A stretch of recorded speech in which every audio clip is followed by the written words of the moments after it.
እኛ እዛ ሰፈር ስንገባ በጣም ጥቂት ቤቶች ነበር የተሰሩት ሌላው እንዳለ ጫካ ነበር አሁን ሴሚሲ አልታድ ሄድ በጣም ምርጥ የሚባሉ ሰፈሮች የሉም እና ትናንሽዬ ስኪሎች ናቸው ትናንሽዬ እንደ ጨዋታ ያዳበርናቸው ነገሮች ናቸው ተሰብስበው ዘንድሮ ላይ አሁን እንጀራ ያበለኝ ያለውና በጣም ደስተኛ ነኝ በጣም አመስጋኝ ነኝ አንድ ሰውነት ነው ያለን እድሜ ልክ አያገለግልም በየጊዜው ማይላችን በመታን ቁጥር እንደ መኪና ብዙ ማብራት እንጀምራለን ለኢትዮጵያውያን ኤርትራውያን ኢሚግራንት የሆኑ ሰዎች ግማሽ እድሜያችን ላይ ነው የምንመጣው አሜሪካ ጡረታችን ሳናስተካክል 40 50 60 ሊደርስ ይችላል ጋደግ ስትል ሰው ሲለክፍ ምናምን ከአባት ጋር ሆነ አምልጠሽ ነውና ስትባል ኪራይ ነው ከ30 ዓመት በኋላ እድሜና ጸጋውን ሰጥቶ ብትቆይ ምንም የሚመለስልህ ነገር የለም ልክ እንደ ቻይልድ ሰፖርት ለዛ ለጎዳከው ሰው እድሜ ልክ እየሰራ ትከፍለዋለህ አያስተምረኝም ብለህ የምታስበው በቃ በሰፈሩ የተወገዘው የሚባለው ልጅ ያስተምራል እንዴት ነው አንዳንድ ጊዜ የሚመስልን ሰፈር ዱርዬ የምትለው ሰው የሚያስተምርክ አይመስልም ግን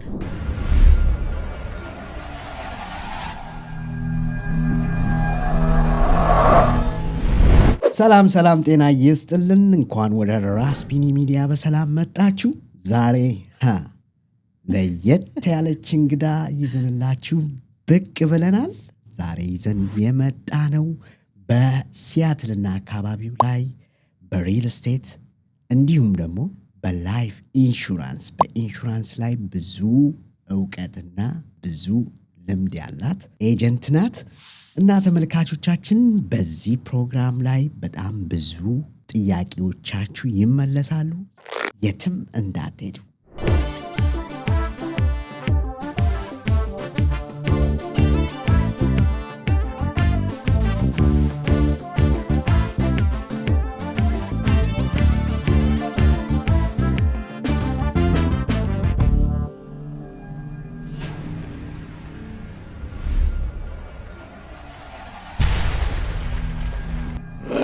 እንግዲህ ተመልካቾቻችን እንደገለጽኩት የዛሬ እንግዳችን እዩ በእኛ መካከል ትገኛለች ከምንም በፊት እዩ እዚህ ድረስ መተሽ ይህንን ቃለ መጠይቅ ለማድረግ ፈቃደኛ ስለሆንሽ ከልቤ አመሰግናለሁ በጣም አመሰግናለሁ እዚህ እንግዲህ ተመልካቾቻችን እዩን የማያውቋት ይኖራሉ እስቲ እዩ ማናት ከእዩ በላይ መቼም እዩን ሌላ ሰው ያውቃታል ማለት ይከብዳል እስቲ ራስሽን አስተዋውቂ በጣም ነው ማመሰግነው ቢኒ ሚዲያችሁንም ቲማችሁንም እጅግ በጣም አመሰግናለሁ ስለጋበዛችሁኝ ስቱዲያችሁ ድረስ ኢየሩሳሌም እባላለሁ በአጭሩ እዩ ብዙ ጊዜ በእዩ ላይፍ ዩቲዩብ ላይ ቲክቶክ ላይ ስለምታወቅ እዩ በሚለው ቀጥያለሁ እዚህ ሲያትል ዋሽንግተን ነው ኑሮዬ ወደ 9 ዓመታት አካባቢ ሆኖኛል በዚህ ቆይታዬ ላይ አግብቻለሁ ልጆች ወልጃለሁ ከብጃለሁ የሚባለው ቦታ ላይ ደረስኩ ሰው ነኝ በስራዬም ሪል ስቴት እንሰራለሁ እንዲሁም ደግሞ ኢንሹራንስ ላይፍ ኢንሹራንስ የህይወት መድን የመኪና ኢንሹራንስ ቢዝነስ ኢንሹራንስ እሰራለሁ በተለይ ቢዝነስ ኢንሹራንስ የትኛውም የአሜሪካ ሴቶች ውስጥ እሰራለሁ ያው ከዚህ በላይ ብዙም በተማባራ የለኝም ግን ጠይቀኝ ደስ ይለኛል በጣም አሪፍ ስለዚህ እዩ ኬት ናት የተማረች የታደገች እሷን እስቲ እንደው በስሱ እሺ ደስ ይለኛል የተወልጄ ያደግኩት ኮተቤ አካባቢ ነው የተወለድኩት መካኒሳ ነው እናቴ ስትለኝ ትዝ ይለኛል ግን ያው ትለኛለች እንጂ አላውቀውም መካኒሳ ወደ ወሰን ግሮሰሪ የሚባል አካባቢ ነበረ ሙቭ ያደረግኑት እዛ ቤት ገዝተውና ከዛ ቤት እናትና አባቴ ቤት በማገር እያደረጉ እየሰሩ ከዛ ወንድሞቼ ሲወለዱ እዛ ነው ያደግኩት ድሮ ኮተቤ ጅብ ይበዛል በሚባልበት ጊዜ የምርም እኛ እዛ ሰፈር ስንገባ በጣም ጥቂት ቤቶች ነበር የተሰሩት ሌላው እንዳለ ጫካ ነበር አሁን ሴሚሲ አልታድ ሄድ በጣም ምርጥ የሚባሉ ሰፈሮች የሉም እና ሰሚት እትናውቀው ሰንሻይን ሪል ስቴት ምናምን የነበረበት ያ ሁሉ ጫካ ነበረ ሰብል እህል ነበር እዛ ሰፈር ነው ያደግኩት ያ ሰው ትራንስፖርት ስንይዝ ኦል ዘ ዌይ ቱ ኮተቤ መምራን ኮሌጅ እየሄድን ወይ ደግሞ ሴሚሲ ሚካኤል ጋር እየሄድን ነበር እዛ ነው ያደግኩት ከዛ ሰፈር ነው የወጣሁት ትምህርት ቤትም ከኪዳነ ምሕረት ነበር የተማርኩት ኤሌመንተሪ ኮተቤ ኪዳነ ምሕረት ከዛ ደግሞ ሃይ ስኩል ደጃዝማች ወንድራድ ትምህርት ቤት ነበር የተማርኩት ደስ የሚል ቻይልድሁድ ነበረኝ እንደማንኛውም ልጅ እንጣጥ እያለኝ የጨፈርን ወንድራድም ወዝ ደስ የሚል ጊዜ ነበር በጣም ብዙ ተማሪ ነበረ I remember 9ኛ ኤል ተማሪ ነበርኩኝ ኤል ድረስ አስበው አይና ኤምኤንኦ በጣም ብዙ ነበረ ኤል ድረስ ነበር እኔ ኤል ነበርኩኝ ከዛ በላይ ግን ነበረ ኤንኦፒ ምናምን አለ I don't know መጨረሻው 9ኛ ብቻ እኮ ነው ይሄ ማለት በጣም ብዙ ነው ማለት በጣም ብዙ አንድ ተማሪ 150 100 ተማሪ ኖርማል ነው ግን በጣም ደስ ይል ነበረ ተማሪዎቹ አስተማሪዎቹ የቅጽል ስማቸው ሁላ ይረሳኝም እነ ጅቡ እነ ጎልድበርግ ግብዲያው ጎልድበርግ ሪሲሊንግ እሱን ስለሚመስል ጎልድበርግ ነው የሚባሉ አስተማሪዎች ነበሩ ደስ ይል ነበረ ኤቭሪቲንግ ራሱ የሆነ የሚገርም ትዝታ ነበረው ያን ቢጫ መንገድ የሚባል ሰፈር በእግራችን እየፈጨነው ያደግነው ኦኬ ደስ ይላል ለዛ ነው እንግዲህ አየሽ ልጅነትሽ ብሩህ ስለሆነ ደስ የሚል ጊዜ ስለሆነ አሁን እንግዲህ ያሳየሽው ነው ብዬ አስባለሁ ክብሩ ይስፋ ኤቭሪ ሞመንት የሁሉም የራሱ የሆነ ወቅት አለው አይደለ ህይወት ሁሉም በራሱ በወቅቱ ደስ ይል ነበር ከኢንተርኔት በፊት ነው እንግዲህ የነበርኩት ልጅነቴንና አብዛኞቻችን ቃጤ ምንጫወት ልጆች ከቃጤ ድንገት ደግሞ ጆተኒ መንገድ ላይ ወደ ትምህርት ስትሄድ ሳንቲም ከተጆተኒው አልወጣ ብሎክ ትዝ ይላል 10 ሳንቲም ለማውጣት የምትታገለው ወንዶቹ ፑል ሲጫወቱ ከረምቦላ ሲጫወቱ ሁሉም ወቅት ነበረው ጢር አድርገን እየሮጥን አንዱ መዝናኛ እሱ ነበር ከኢንተርኔት በፊት እና የሰፈር ሰው ይገርፋል ስትቀብጥ ስትባልቅ ካየ እና የየራሱ ይሄ አቢዩዝ ተደረግን ብለን የምናስበው የለም ይሄ ነገር ጥሩ አይደለም ብለን የምታስበው ዘንድሮ ባወቀው እውቀት ነው እንጂ በሰዓቱ ደስ ይል ነበረ ቃጤውም ሱዚውም ብዩንም ስትጫወት የራሱ የሆነ ነገር ነበር ሃይ ስኩል ገና አደግ ስትል ሰው ሲለክፍ ምናምን ከአባት ጋር ሆነ አምልጠሽ ነይና ስትባል ወንድና ትምህርት ቤት አካባቢ ትዝ ይለኛል ባዝን ሸጉደሽ ነይና ስትባል የታውቂዋለሽ ስትባልና ቤት ትገረፋለህ ኧረ አባዬ አላውቀውም ስትል ፊት ሰተሽ ነው የሚሆነው አትኮሳተሪም ትገረፋለህ ግን በራሱ ያንዳንዱ ዲሲፕሊን ያንዳንዱ ልምድ ጨዋታውም ስተቶችም ጥሩም ነገሩ እያሳደገክ ነው ለሆነ ነገር እያዘጋጀክ ነው ወይ ሶሻል ስኪል ትማርበታለህ ሰው እንዴት ነው መያዝ የምችለው እንዴት ነው እዚህ ዓለም ላይ መኖር የምችለው ራሴ እንዴት ነው ማውጣት የምችለው ሰርቫይቨርሺፕ ራሱ ያ ችግርም ቢሆን በሰዓቱ ተጋፍተክ በአንድ ትሪ ተሯሩጠ ስትበላ ያለው ወቅት ከባድ ቢሆንም በራሱ ግን የምትማሩ ሰርቫይቨርሺፕ አለ እንዴት ነው ከአደጋዎች ራሴን ማውጣት የምችለው እንዴት ነው ማታለል የምችለው እሱ ራሱ አንዱ ስኪል ነው እንዴት ነው መሸወድ የምችለው ትላለህ ወይ ደግሞ አንዳንዱ ነገሮች ላይ ሐቀኛ እንዴት ነው መሆን የምችለው እንዴት ነው በእምነቴ መገኘት የምችለው የቃሌን ማክበር የምችለው ትማራለህ ከቤተሰብ ከአስተማሪዎች ከጎረቤት የሰፈር ሰው አያስተምረኝም ብለን የምታስበው በቃ በሰፈሩ የተወገዘው የሚባለው ልጅ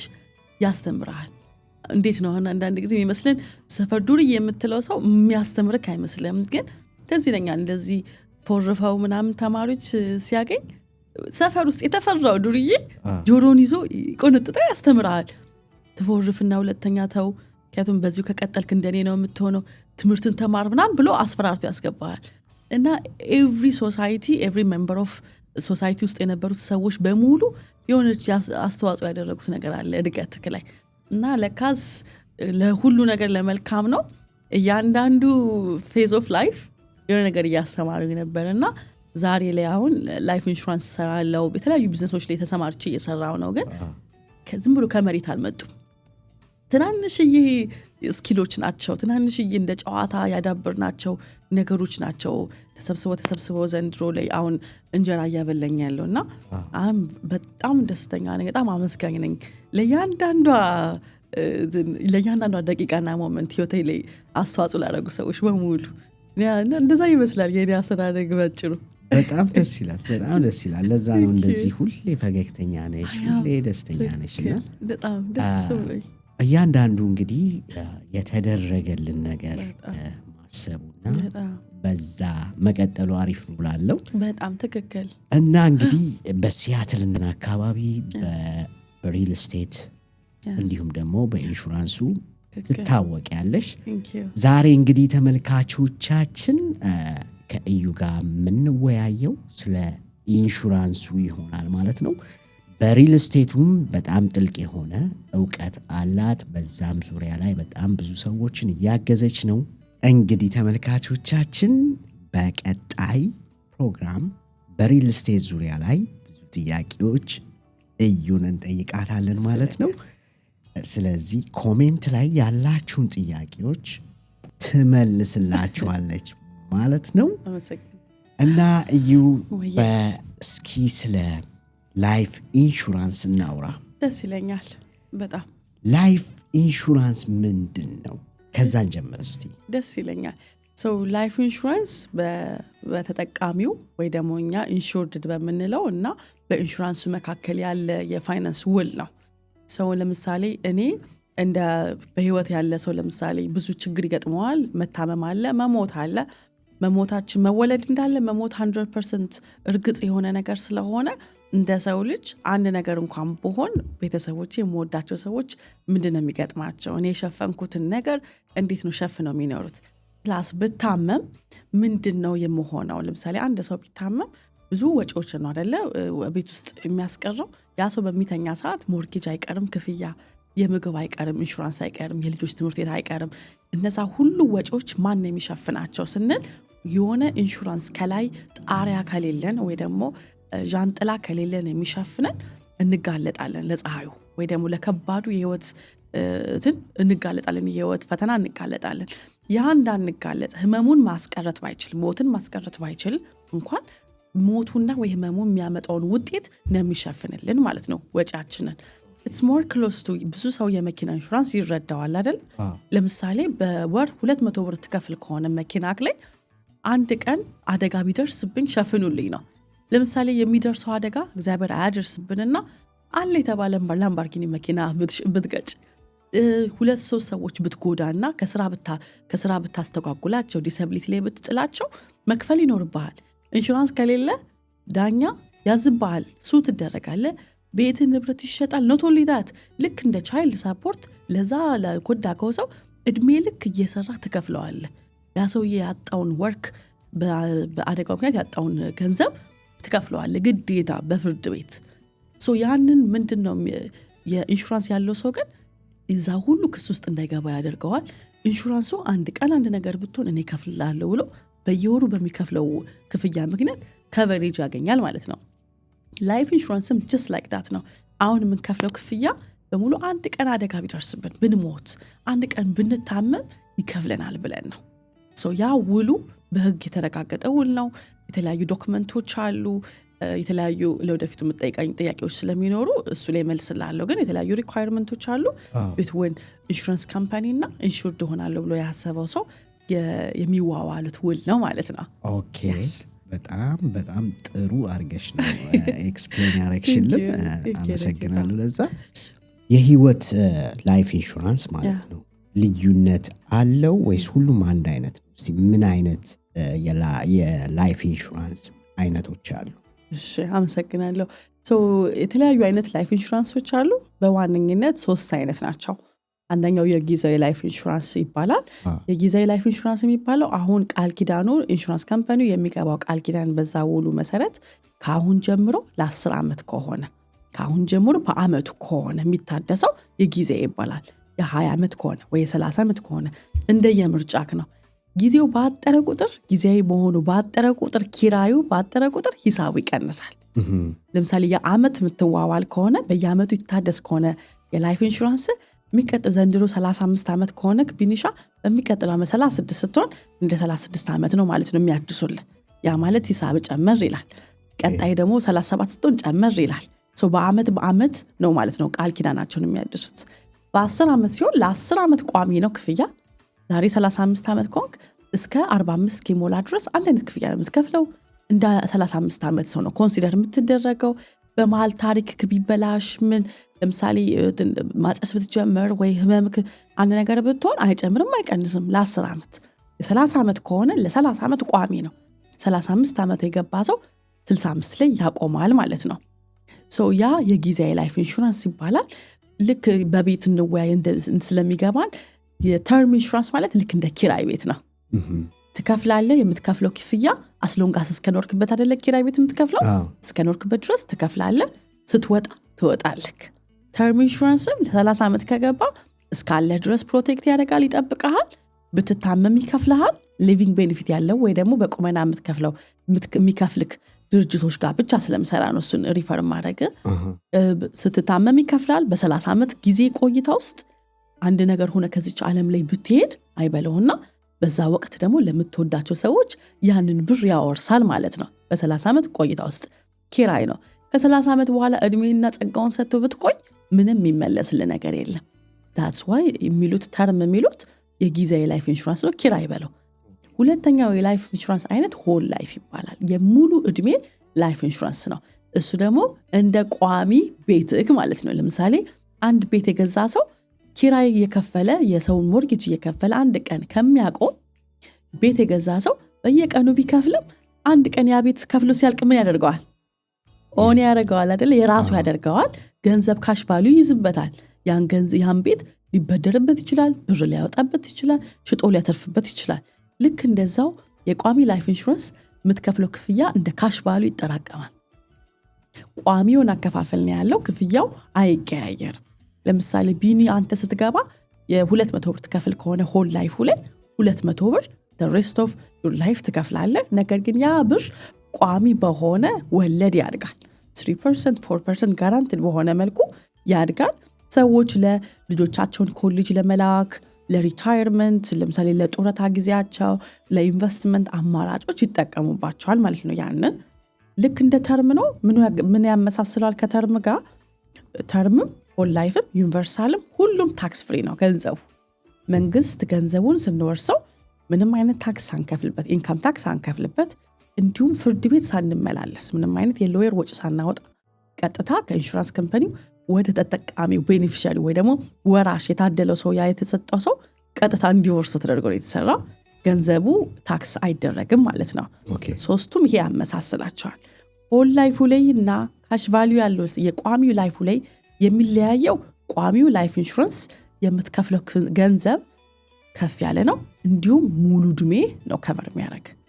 ለምሳሌ ለማቅለል ያህል 35 የጀመረ ሰው 65 ላይ ያልቃል። ተርሙ ላይ ጥሩ ነው ወይ? የስ። ለማን ይጠቅማል? ለወጣት ሰዎች፣ እንዲሁም ደግሞ ሞርጌጅ ላለባቸው ሰዎች፣ ለጊዜው ብዙ በጀት የለኝም እኔ ከ100 ብር በታች መውጣት አልፈልግም፣ ወይ ደግሞ ትልቅ ዴዝ ቤኔፊት ነው የምፈልገው ግን ብዙ መውጣት አልፈልግም ለሚሉ ሰዎች። ለምሳሌ ለ35 ዓመት ወንድ $1 ሚሊዮን እፈልጋለሁ ቢል በተርሙ ላይ ፕሮባብሊ ጤነኛ ከሆነ 70 ብር 80 ብር ቢከፍል ለ$1 ሚሊዮን። ሴት ከሆነች 35 ሆና 50 ብር ብትከፍል በጣም ርካሽ ነው። ሴቶች በተለይ በጣም ርካሽ ነው። ወንድ ከሆነ አንድ 20-30 ብር ይጨምራል ለ$1 ሚሊዮን። ስለዚህ ቤትክ $1 ሚሊዮን ከሆነ ቤትን ለ30 ዓመት ከፍለ እስክትጨርስ ከቨር ያደርጋል። ልጆች 30 ዓመት ማለት የወለድከው ልጅ ባይንተን አንተን አክሎ አግብቶ ወልዷል። ከባዱን የሰው ልጅ የሚያስፈራውን እድሜ እኔ ብሞት እኔ ብጎዳ ሌሎች የተሸከምኳቸው ሰዎች እኔን የተማመኑ ሰዎች ይጎዳሉ የምትለው ወቅት ላይ ከቨር ያደርጋል። which is እግዚአብሔር ይመስገን በጣም ዘመናዊ ትውልድ ዘመን ላይ ስለሆነ ያለ ነው። እንዲሁም በጣም ርካሽ ነው፣ ሰብሲዳይዝ የተደረገ ነው፣ ከፍ አይልም። አንድ ከገባ በኋላ ከፍ አይልም። ሁለተኛው የቋሚ ህይወት ላይ ግን 65 ላይ አይቆም። that's the whole point። እድሜ ልክ ነው። 70 ላይ 80 ላይ 90 ላይ ለሞመንት አንተ አሁን እፈልገዋለሁ ላይፍ ኢንሹራንስን ለምን መሞቼ ይደርሷል፣ ይሄ ነገር ወገብ የተያያዘ፣ ይሄ ነገር ትዝታ ይጠፋ ምናምን በምትለው ሰዓት፣ ህይወት በጣም በምታጓጓ ሰዓት ብታመም ማን ነው የሚያስታምመኝ? ልጆቼ ኮሌጅ ገብተዋል፣ ልጆቼ የራሳቸውን ህይወት መስርተዋል። አሁን ይሄ በሽታ ቢመጣ አንድ ሰውነት ነው ያለን፣ እድሜ ልክ አያገለግልም። በየጊዜው ማይላችን በመታን ቁጥር እንደ መኪና ብዙ ማብራት እንጀምራለን። ነዳጀትን ቀይሩ ይላል፣ ሞተር ቀይሩ ይላል። መኪና ብዙ ዓመት ስትነዳው ምልክቶች አሉት አይደለ? ጀስት ላይክ ዳት የሰው ልጅም አንፎርቹኔትሊ ዜሮ ማይሌጅ ትገዝተከው እያደርክ እየነዳህ ስትመጣ ህይወትክ ላይ ብዙ የህይወት ኤክስፒሪየንሶች መብራት እያበራ ነው የምንመጣው። ስንታመም ማን ነው የሚደርስልኝ? ማን ነው ቢሌን የሚከፍለው? ልጆችን ላስቸግር ነው ወይ? በዛ ከባዱ ሰዓት ሆል ላይፉ አለ፣ ኢንዴክስ ዩኒቨርሳል ላይፉ አለ። ለምን? እሱ ሙሉ ዕድሜ ነው። ያን ወቅት ላይ አሁን ገንዘብ አይደለም ብዙ የሚያሳስበኝ ለልጆች ማውረስ አሁን እኔን ነው ቴኬር ማድረግ የምፈልገው ለምሳሌ ልጆች 15 10 እያሉ የሚያሳስብ አንድ ነገር ቢሆን ባለቤቴ እንዴት ነው የምታስተዳድረው ቤቱን ይህን ሁሉ ወጪ ያወጣች እንዴት ነው የምትችለው ነው የሚያሳስብክ ወይ ደግሞ ልጆች ምን ላወርስ ነው ምናልባት 70 እና 80ዎቹ እድሜ ላይ ስንገባ ግን የሚያሳስበን አሁን ሰራ ገንዘብ የለኝም ይችላል አሁን ስራ ማቆም አለብኝ ለምን ጉልበቴ ዝሏል ጭንቅላቴም ደንዝዟል እርጅና መጥቷል አረጋይ የሆንኩ ነው በዚህ ሰዓት የምፈልገው ፍራንክ ነው የጡረታ ፍራንክ ነው ስትል የጡረታ ፍራንክ በቂ ሰፕሊመንት ላይ ሰጠ ይችላል ለምን አንዳንዴ ሰልፍ ኢምፕሎይድ ሆነን የራሳችን ስራ ስናራርጥ ለኢትዮጵያውያን ኤርትራውያን ኢሚግራንት የሆኑ ሰዎች ግማሽ እድሜያችን ላይ ነው የምንመጣው አሜሪካ ሶ ጡረታችን ሳናስተካክል 40 50 60 ሊደርስ ይችላል ወይ ያለችንም ጡረታ ስራ ስንቀያየር በደንብ በምርጫ ስለሆነ ፎርዋንኪያችንን ምናምን ሳንሞላን ቀርና ይቋረጣል ሶ ልክ 60 እና 70 ዓመት ስትደርስ በምን ሰርተ እንደምትተዳደር ይከብዳል እዚህ ሀገር ደግሞ እድሜ ረጅም ነው እግዚአብሔር ይመስገን ከእግዚአብሔር ጸጋ ጋር ብዙ ህክምናዎች አሉ ላይፍ ስታይሉ ከባድ አይደለም በየቦታው ጦርነት አይደለም ሶ የሰው ልጅ የመኖሪያ ቻንሱ በጣም ሃይ ነው የምንኖርበት እንትናችንና ቻንሳችን በዛ ሰዓት ሰፕሊመንት ገንዘብ የሚሰጣ ከሌለ ጦረታ ወይ ደግሞ ካሽ ቫልዩ እጅ ላይ ከሌለ ካሽ ፍሎ ከሌለ ህይወት ትከብዳለች ሶ ሆል ላይፉ ኢንዴክስ ዩኒቨርሳል ላይፉ ያንን ቦታ ነው የሚሸፍነው እኔስ ማን አለኝ እዩዬስ ማን አለ 70 እና 90 ላይ 80 ላይ ባለቤቴና እኔ ብቻችን ነው የምንቀረው ልጆቻችን ሁሉ ይወጣሉ ያኔ ካለ ሐሳብ ፈንድ ማድረግ ፈልጋል ግሮሰሪ ሲሄድ መሳቀቅ አልፈልግም ኩፖን መፈለግ አልፈልግም አንድ ካኖፍ ምግብ ለመግዛት ትራቭል ማድረግ በፈልግ ትራቭል ማድረግ ፈልጋለሁ ከባለቤቴ ጋር ከልጆቼ ጋር ወይ ደግሞ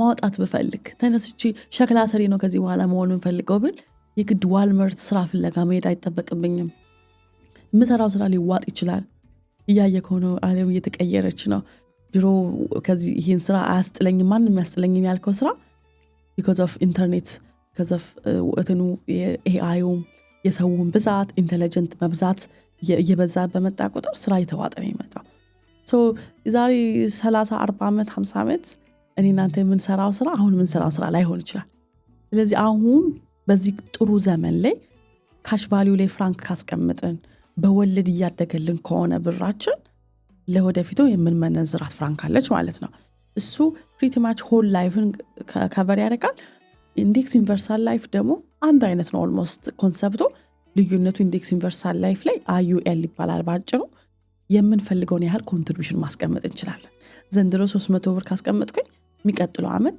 as long as making እስካልነካ ድረስ ወይ ደግሞ ሞዲፋይድ ኢንካም እስካልሆነብን ድረስ ለሚቀጥለው 500 ማስቀመጥ እችላለሁ ላይፍ ኢንሹራንሱ ዴዝ ቤኔፊቱ እስከፈቀደልኝ ድረስ የሚቀጥለው አመት 1000 ብር ማስቀመጥ ብፈልግ 1000 ብር ማስቀመጥ እችላለሁ እስከተፈቀደልኝ ድረስ ሶ አከፋፈሉ ፍሌክሲብል ስለሆነ የምትከፍለው ገንዘብ ማቆም ስለምትችል እድሜ ልክ መክፈል አይጠበቅብም ለምን በኢንዴክስድ በሆነ በማርኬት እንቅስቃሴ ስለሚያደግ አትሊስት 6 7 9 13% ድረስ ሪተርን አለክ እሱ ለልጆች ኮሌጅ ልክፈልብል ከኪሴ ድንገት ኪሴን አልዳብስም የምርቃታቸው ቀን ባንክ መሄድ አይጠበቅብኝም ነው ያላሰበው ገንዘብ ከባድ ነው ስታወጣው አይ ለሪታይርመንት ይላደርገው ብል ወይ ደግሞ የሆነ የኢንቨስትመንት ኦፖርቹኒቲ መጥቶልኝ አይ ይሄን ነገር ልጠቀመውበት ያ ያስቀመጥካት ካሽ ቫልዩ በወለድ በኢንዴክስድ በሆነ በስታክ ማርኬት እንቅስቃሴ ስለሚያድግ እና ምንም አይነት የገንዘብ ሎስ ስለሌለው እስከ ዜሮ በታች ስለማይወርድ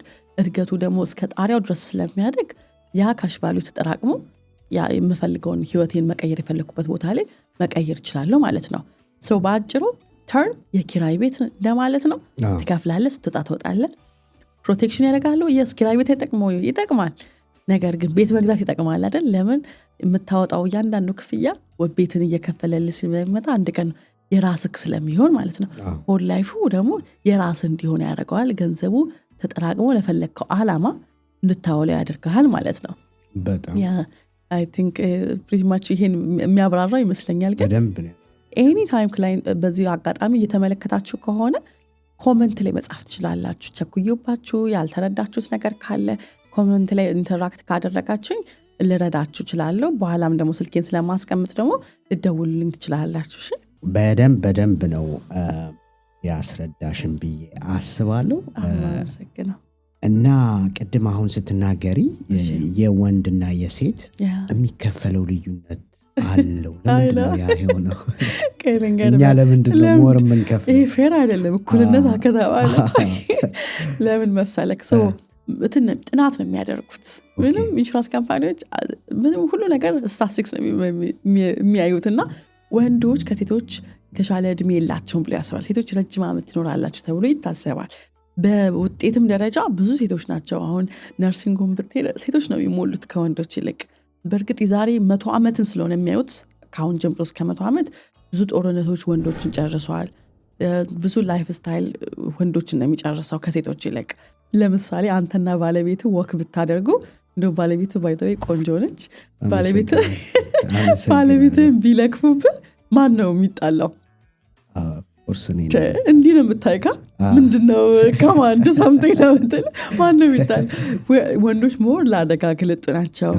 ዝመት አገር ግባ ተብሎ ጦርነት ቢታወጅ ኧረ ወንዱ ምናምን ተብሎ ቢታወጅ ማን ነው የሚገባው? ብዙ ጊዜ ወንድ ልጅ ነው። የሆነ ሲቪል ዋር ቢነሳ ወንድ ልጅ ነው የሚገባው። አደጋ ያለው ስራ አሁን እግዚአብሔር ይመስገን ስለ ወንድና ሴቶችን እኩል እግዚአብሔር ስለፈጠረ ሁሉም የራሱ ደስ የሚል ፓርት ተጫውቷል እዚህ ምድር ላይ። አደጋ ያለው ስራ ወንድ ነው የሚሰራው። መስታወት ላይ ከላይ ሲያጸዱ የምታያቸው፣ ኮንስትራክሽን ሲሰሩ፣ ድልድይ ሲሰሩ፣ መንኮራኩር ላይ የምታያቸው፣ መሬት ስር ደሞስት ነዳጅ ሲያወጡ፣ ማዕድን ሲያወጡ የምታያቸው ማን ናቸው? ወንዶች ናቸው። ደሞስት አደጋ ትልቅ ሲቪላይዜሽን የተሸከሙት ወንዶች ናቸው። ኦፍኮርስ ሴቶች የራሳችን ሮል አለን፣ ግን ተፈጥሮ በራሱ ሀይድ ያደርገናል። ስንወልድ አትሊስት እናርፋለን። ምንም ቢሆን ሴት ልጅና ወንድ ልጅ እኩል ቴምፐር የለንም፣ ስሜታዊም አይደለንም። መኪና ሲነዳ ሁል ጊዜ ከፊት ጥልቅ ብሎ የሚገባ ማን ነው? ከወንድ ከሴት ወንድ ነው። የሚገርም መኪና ላይ ራሱ የመኪና ኢንሹራንስ ኮት ሳደርግ ራሱ ወንዶች ይወደዳል ከሴት። ኖት ኦንሊ ዳት ባይ ዘ ዌይ ያገባ ሰው ረከስ ያለ ኮት ይሰጠዋል። እንትን ላይ ክፍያ ላይ ያገባና ያላገባ ሁሉ እኩል አይደለም። ያ ሰከን ስለሚል ማለት ሰከን ይላል እንዴ። አጠገብ ተቀምጣ ምንድን ነው የምታደርገው? ሴቷ ጋቢና ተቀምጣ ቀስ በል ምንድን ነው የሚያስቸኩል? እኛ ሞኔታይዝ በማድረግ አንደኛ ነን። ለምን መኖርን እንጓጓለን። ተፈጥሯችን በተለይ የተለቅን ትንሽ የበሰልን ስንመጣ መረጋጋትን መሰብሰብን ነው የምንፈልገው እና ባሏን ቴክ ኬር ታደርጋለች። ብዙ ተፈጥሯዊ የሆነ ነገር እንዲሞትባት አትፈልግም፣ እንዲጎዳባት አትፈልግም። የተለቀ ጸጉሯን የምታስነጫት ሰው ብትሆን እንድትኖርላት ነው የምትፈልገው፣ ለልጆቿ ለእሷ ክብሯም ስለው እና ያገባ ሰው እንኳን እኩል ሬት አይሰጠውም። ለምን ሀቭ ረጋ ያለ ላይፍ ስታይል ያላቸው። ጠጥቶ ክለብ ለክለብ ይሄዳል ተብሎ አይገመትም። የተለያዩ አደጋ ውስጥ ይከታል ብሎ አይገመትም። ለምንድን ነው? ወለድንና ፈሰሳ ሞታችን ነው የሚባለው። ምስታገባንን ታቋለን ስኑ ሙዚቃ ምስታገባንና ልጆች ወልድንና ፈሰሳ ሞታችን። ሞታችን ሲፈስ ኢንሹራንሳችን በጣም ዝቅ ይላል። ኢንሹራንስ ወጫችን ዝቅ ይላል። ለምን? ሞታችን መፍሰስ ወኔውን ስናጣውና ይሄ ትቢቱ ምኑ ሲቀንስ አደጋ ይቀንሳል። ስክን ስንል ማለት ነው። ቋ የሚባል የለም። ይሄ የምታንጎራጉርበት የለም ምትልበት። እንደሱ ፋክተሮች በጣም ፋክተር ያደርጋሉ። ወንድና ሴት መሆን ግን ጤንነት አንዱ ፋክተር የሚያደርገው ነገር ነው። ጤንነት አይገባም ማለት አይደለም። አንድ ሰው ኢንሹራንስ ይገባል፣ ግን ጤንነቱ እጅግ በጣም ጤነኛ ሆኖ ብራንድ ኒው ሆኖ የገባ ሰው እና የተለያዩ መድኃኒቶችን 4-5 መድኃኒት የሚወጥ ሰው እኩል አይደለም ሬት የሚደረገው። አሁን አዲስ መኪና ገዝተህና የቆየ በርግጥ እንትኑ ላይ ፕሮፐርቲ ላይ ትንሽ ይለያል። ግን አሁን ታዲያ በቤት ፕሮፐርቲ ቤቱ 1950ዎቹ 60ዎቹ 40ዎቹ በሆነ ቁጥር ነው እየተወደደ ይመጣል። ለምን? አብዛኛው አፕቱዴት ስላልሆነ ውስጡ ያለው እንትን ዋና ነገሮቹ ያ ቤት አደጋ ቢደርስበት የሪፕሌስመንት ኮስቱ ለኢንሹራንስ ካምፓኒው በጣም ከባድ ነው። ለምን? ቅርብ ጊዜ አይደለም ያሳደሰው እና በተፈጥሮ የመበላሸት እድሜው በጣም ቅርብ ነው። ሜካኒካል ብቻ ሳይሆን ትንሽ ዛፍ ቢወድቅበት ብርቅ ስለሌል ይችላል። ብዙ ዓመት ስላልታደሰ ብዙ በጣም ጀስት ላይክ ዳት የሰው ልጅም ረጅም ዓመት ቆይቶ በህይወት ሲቆይ የተለያዩ ህመሞች ሲኖሩት ኦልሬዲ ያ ሰው ኢንሹራቢሊቲው በጣም ከባድ ነው የሚሆነው። ይህን ሰው ሞርታሊቲ ሬቱ ወይ ደግሞ የመሞት ቻንሱ ሃይ ነው ብሎ ያስባሉ። የመታመም ቻንሱ ሃይ ነው። በተለይ እኔ የምሰራቸው ላይፍ ኢንሹራንስ ካምፓኒዎች በሙሉ የሊቪንግ ቤኔፊት በቁመና ከሆነ የሚከፍሉ ስለሆነ አንተን ሲያዩ ገና ኦልሬዲ ሲያገኙክ ኪድኒ ፌሊየር ምናምን ብዙ ነገር ውስጥ ከገባ መገመት ይችላሉ። ይሄ ሰውዬ እንደ ሙለትን ብር ሳያዋጣ ሊወስድብን ነው ብራችን ብሎ ስለሚያስቡ ያስወድዳሉ፣ ዲናይ ሊያደርጉ ይችላሉ። ግን አብዛኛው ኮሚኒቲያችን ውስጥ ያለ ሰው አብዛኛውን ሰው እጅግ በጣም ጤነኛ ስታንዳርድ አድርጌ ነው ማስገባው። የኛ በጣም እድለኝነታችን እንገርክ አብዛኞቻችን እንዳልኩክ 20ዎቹ 30ዎቹን የመጣ ነው ወይ 40ዎቹ 50ዎቹ። እናቶቻችን አባቶቻችን አብዛኞቻችን እዚህ ሀገር አይደለም ነዋሪነታቸው ወይ ትውልዳቸው ዘራችን እዚህ የለ። በዘራችን የመጣ የካንሰር በሽታ ካለ የልብ ህመም የተለያዩ በሽታዎች አልተመዘገቡ። ሰው እኛ ስንገባ እና የሌሎች ሀገር ዜጎችን ኮት ሳረግ ኮምፕሊትሊ ይለያያል ሂሳቡ። እንዴት ውድ እንደሚከፍሉ ሌሎች ሀገር ዜጎች ዘራቸው ይጠናል። ሰው አባትክ ይሄ በሽታ ነበረብኝ ካለ እሱ ይጣፋል። አጎቴ ወንድሜ እህቴ እንደዚህ ሞተች። በየቦታው እየሄድን ምን ተነፍሰው ነገር አለ አይደለ? በየህክምና ቦታው ላይ አንዱ ኮንሰንት የምንሰጠው ኮንፊደንስ ይሄንን ኢንፎርሜሽን ሼር እንዲያደርጉት ነው። ሰው ማወቅ ይችላሉ በዘራችን ምን እንዳለ። ስፔሻሊ ወንድም እህት እናት አባት ውስጥ ያለውን ሂስትሪ ዳይሬክትሊ ኮኔክት ያደርጉታል ከኛ ጋር። እኛ አብዛኞቻችን አባት እትና እንዴት ሞተ ሲባል እንደ ጻድቅ ነው እንዴ? እንደ ጻድቅ በተኛበት በቃ ግም አለ እንደ ጻድቅ ነው የሚባለው። አናውቅም።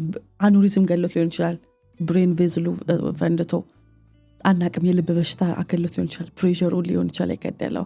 ግን ብዙ ጊዜ አለመታደል ሆኖ ህክምናም ስለሌለን ስላልተመቸንም መዳን የሚችል ሰው ሳይድን ይቀራል። ከዛ በዘር እየተላለፉ የሚመጡ በሽቶች አሉ አይደለ?